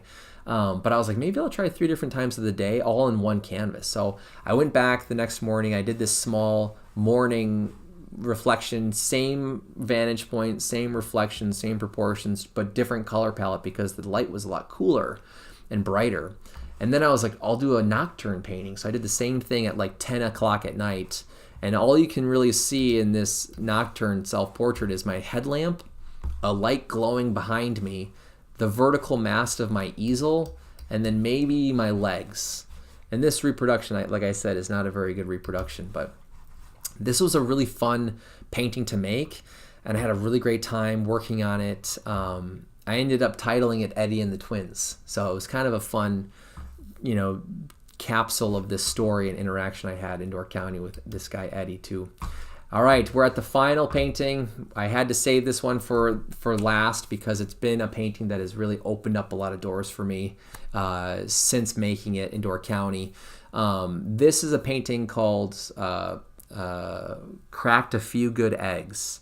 And it's a painting depicting part of a breakfast burrito place called Good Eggs. And I actually am wearing their t-shirt that I bought at the end of the week in 2022. So this is their logo of the restaurant. And this is a painting on a 28-inch by 28-inch canvas panel, kind of like the Cedarburg painting that I mentioned earlier, same size. I made 2 canvases that were this size in May of 2022, and I saved one for each event.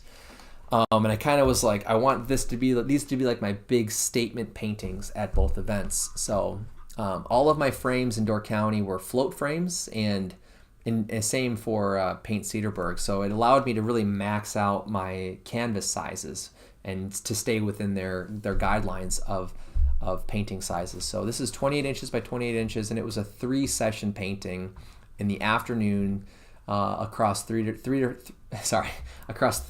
days of the week in Door County, in Ephraim, which is on the west side of the peninsula.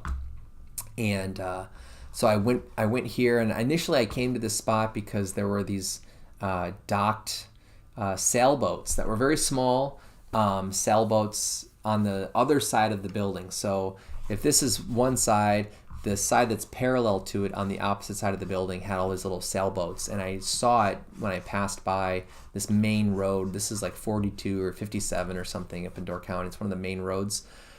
And I turned around and like parked my van and wanted to go look at those sailboats. And the parking lot was over in this direction, So I don't know how to point like that direction. Out of frame. So I parked my van and I started walking around the backside across this space to get to the sailboats. And on my way there, I saw this little gap in these 2 buildings where you could see Green Bay and you could see part of Lake Michigan. And there was this beautiful glow between the 2 buildings that were in shadow. And I was like, wow, that's a really cool view right there. And I kept walking and looked at the sailboats, and the sailboats were awkwardly placed, but yeah, so that last painting was called Eddie and the Twins, just because of Eddie's story. I was just responding to Mally's comment there, but so I didn't like the sailboats in this view, and I turned around and I came back and looked at this view, and this was started I think on Tuesday. So I worked on this on Tuesday, Wednesday, and Thursday, and again, by Tuesday, I was getting kind of nervous to find a spot and to find a view that I was really satisfied with and excited about. And that's always the challenge when making big paintings in plein air, is that they're going to take a lot of time, a lot of effort, a lot of paint, and a lot of patience. And if you don't like what you're painting, that's going to be a very long, unenjoyable process. And so my first thought is always, I got to find something I'm really going to like to paint. And when I saw this view, I did a little thumbnail of it in my sketchbook, and I was looking through my viewfinder. I was like, "This is a pretty cool view. I think I'm gonna try it." And so on the first day, I really focused on blocking in the pattern of the sort of cast shadows and this sort of like raking light down on the foreground, because that shifted a lot throughout the afternoon. And I first got here between like 2 and 3 o'clock, maybe 2:30. So the light was really vivid, really warm. And by like 4:30, a lot of the intense shadows are all flattened out and everything's kind of in shadow in this area. So getting the pattern and the shapes of the cast shadows from the building was really important to lock down early on in this painting. So then when I would come back on Wednesday and then on Thursday, I was able to really, handle more of the nuances and the subtle shifts in color and value and paint handling and all that kind of stuff. So what I really like about this painting is that it has this again, kind of juicy paint application. There's a lot of simplification happening, reduction of form. It was really fun to try to hit this like pastel range in high key colors along the water and in the bay. And just the way that contrasted the dark planes of the buildings.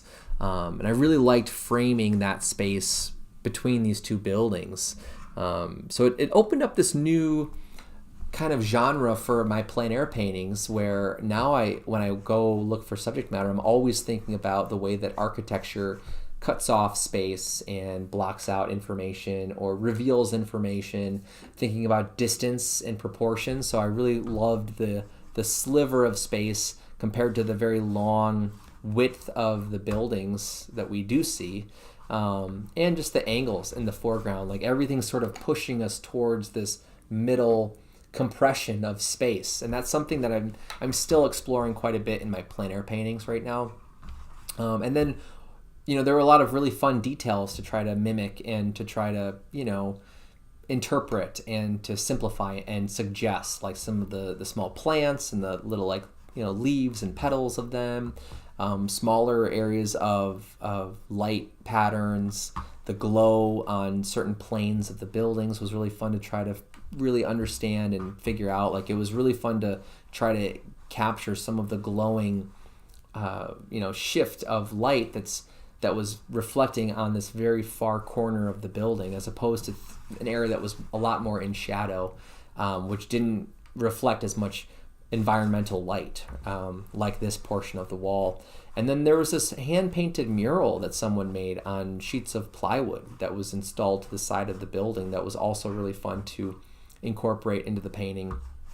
And one of the other things that was really perfect about the process behind this painting was that the restaurant, Good Eggs, is more of a morning hour, open hours restaurant. So they operate from like 8 o'clock to about 1 o'clock almost every day, I think, in the summers. And when I came to look at this view, the restaurant was already closed and nobody was there the first time when I first got there. About 2 or 3 hours into that first day of painting, I remember I was starting to kind of pack up. I had set up like a little foldable table, and I had a different easel because this was such a large canvas. My tripod setup wasn't tall enough to hold my canvas, that I felt a little bit bad because I'd really taken up a lot of space. And it was a very, kind of public little area between these two buildings. And the owner of Good Eggs had pulled into the parking lot partway through that first afternoon. And he was really, his name is Joel, and he was really welcoming and really inviting and just very respectful, but also supportive of me being there. And he actually used to work with Kathy Hoke, who was the director of the Peninsula Art School in 2022 and had been the director for a really long time. She's the one who started and pioneered the plein air event in Door County. So it was just kind of, again, this funny moment of happenstance where I just like the form of something. I like the visual aesthetics of a place. And then all of a sudden, the people that created that space, or the people that connect that space to the rest of my network, my very limited network of people, kind of appear just like magically. It's insane how these moments happen, but it just reconfirmed this idea that like I was painting the right thing at the right time. Everything just magically lined up in this really beautiful way. And then the cherry on top of this, making this painting that I already was very in love with, is that this painting won Best of Show at Door County. And getting invited to go to Door County already was this really satisfying opportunity and accomplishment. And I went into this event in July. It's like the last week of July that they have the Door County Plein Air Festival. And it's an invitational plein air event where apparently you can submit materials to kind of get on their radar, but I didn't know about that. And I just received an email in the fall of 2021 from Catherine Hoke, and she was like, "Hi, we really like your work. We would love to invite you to be one of our artists for next year in Door County." And I was like, I remember just jumping up in joy in my apartment in Cedarburg and just in just shock that I got this email.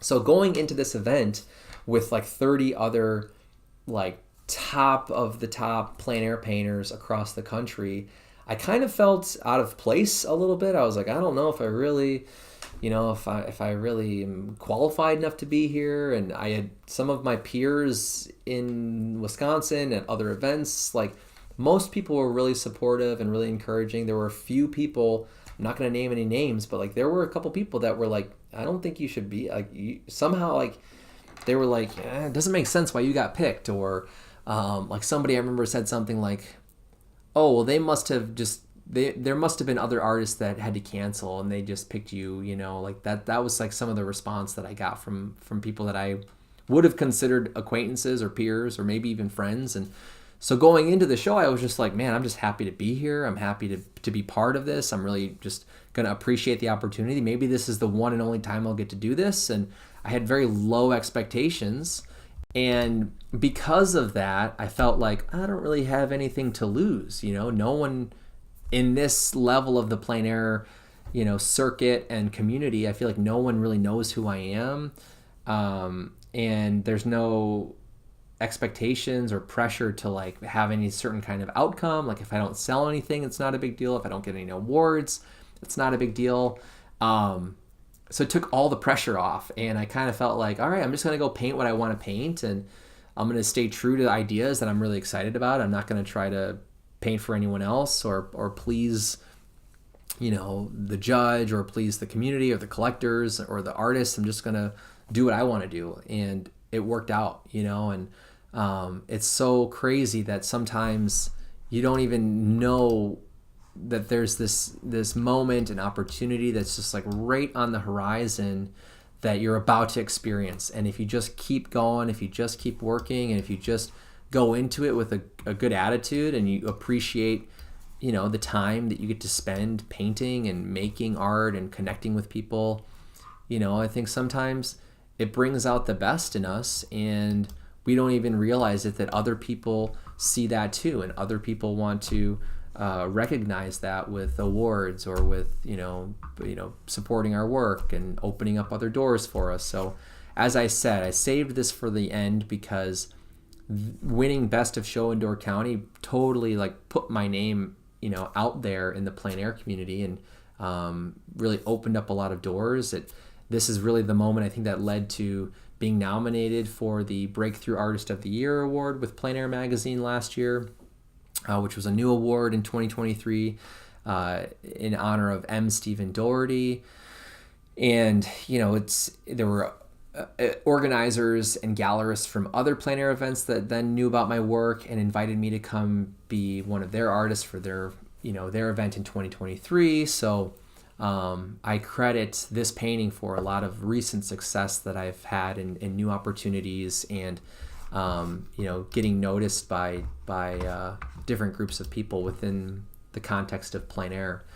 So it's a really cool painting. And then what was even more incredible is that after the award, ceremony, where Don Demers, the judge in 2022, had spent a very generous amount of time talking about his selections. So he was going painting by painting and really, revealing the details of his thought process and what stood out to him and why he picked those paintings. And everything he said about my painting really still resonates with me today. And I feel very, I just feel very grateful that things worked out the way that they did. And, I'm very proud of this painting. It's a painting I learned a lot through making it, and it's one of these paintings that it's always going to stick with me, which is really fun and exciting too. And somebody purchased it too during the show, so it was really just like within a matter of a couple of hours, I felt like my whole life just sort of became this amazing moment that was really gratifying and fulfilling. And what's kind of funny, again, just in, for the sake of transparency and being, full disclosure, is that after this happened, then there were people that were like, oh man, this is going to change everything. It's going to open so many doors, and like, you're set now. And like, it's funny, like we get in this habit of fantasizing and assuming that, oh, if I can just, if I just make it to this show, or if I just get this award, or if I just make this sale, like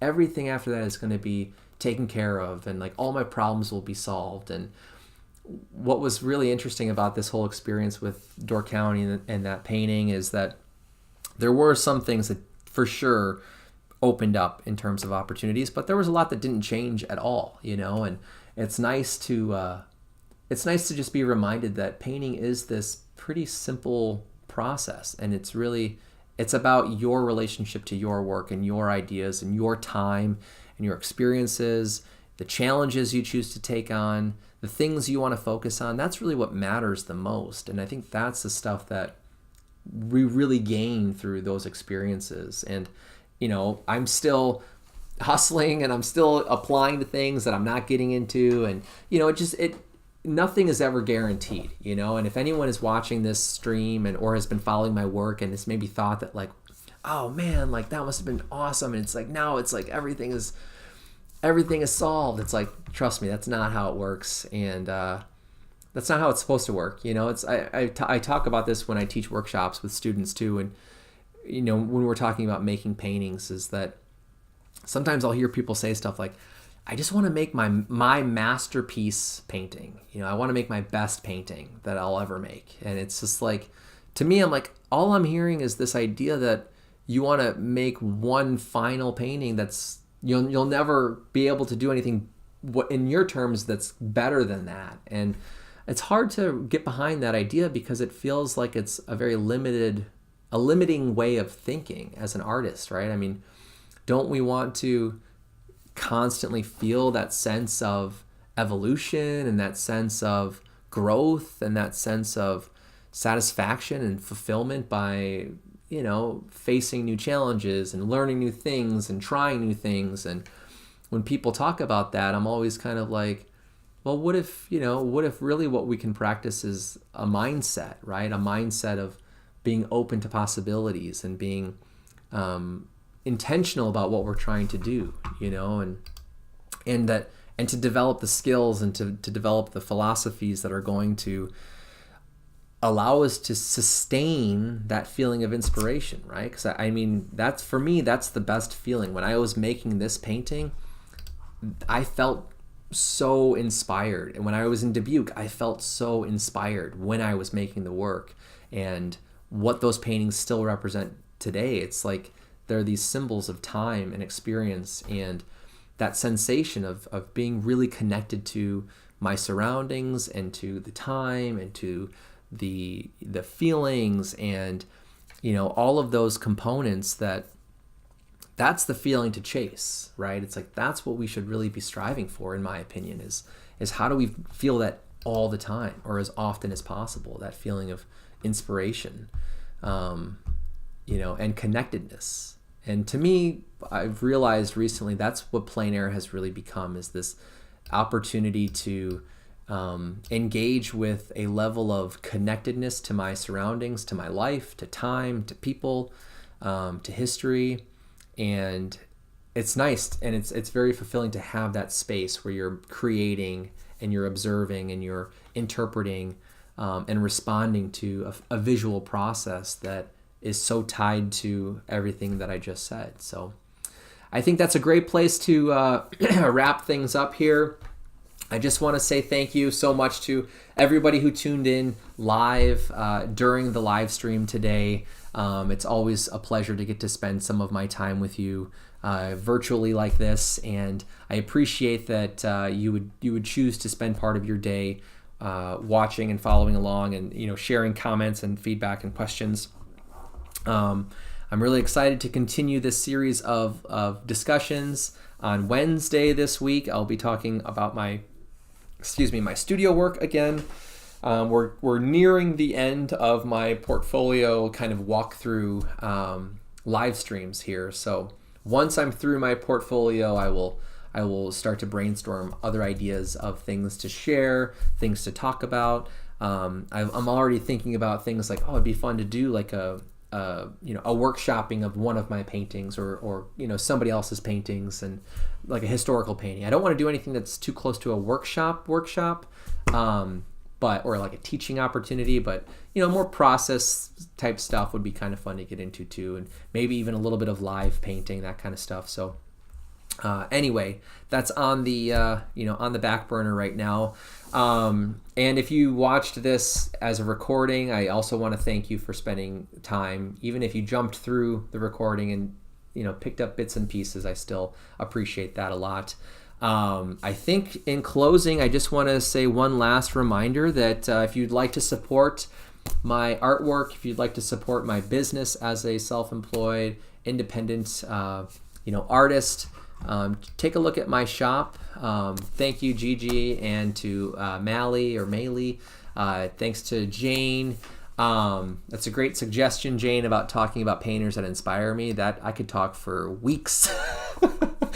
I could talk for a long time about that. So if we think 4 hours is a long time, you know, that's nothing compared to that topic. So honestly, I've also been considering doing some like book review, kind of book sharing, like from my bookshelf type of videos. I think that would be fun. Just do like one video on a single book that I've bought from an artist. Yeah, we'll see. If you have ideas, you know, feel free to leave those in my comments of the videos. I'll take a look for those too. But again, really quickly, going back to supporting my business, if you haven't pre-ordered volume 3 of my zines, make sure you take a look at that if you're interested. Really quickly, I also had this out on my desk today to show you. This was kind of a really cool highlight of 2023. They used this painting as the cover image for the event guide for the Plein Air event. So that was kind of a fun, cool little memento that's also on my bookshelf. But again, thank you so much for watching. I will see hopefully some of you on Wednesday if you're free during these same hours. I'm hoping it's shorter on Wednesday. I think it will be. This was a really big portfolio to talk about today, so I don't think it should take as long on Wednesday. But I'll probably also do a live stream on Friday, and you know, looking at the portfolio or a portion of my portfolio. Okay, my name is Hector Acuna. Thank you again for watching. Take a look at my website if you want to learn more about my work, acunaarts.com. Again, thank you to Gigi, Jane, Maley. I'm sorry if I'm butchering your name. And then Van Gogh's Left Ear also tuned in earlier today. So thank you to all of you who tuned in live and participated in the chat. That's the end. I hope you have a great rest of your Monday, or whatever day you're watching this, and I will see you in another video. Take care. Goodbye, everyone.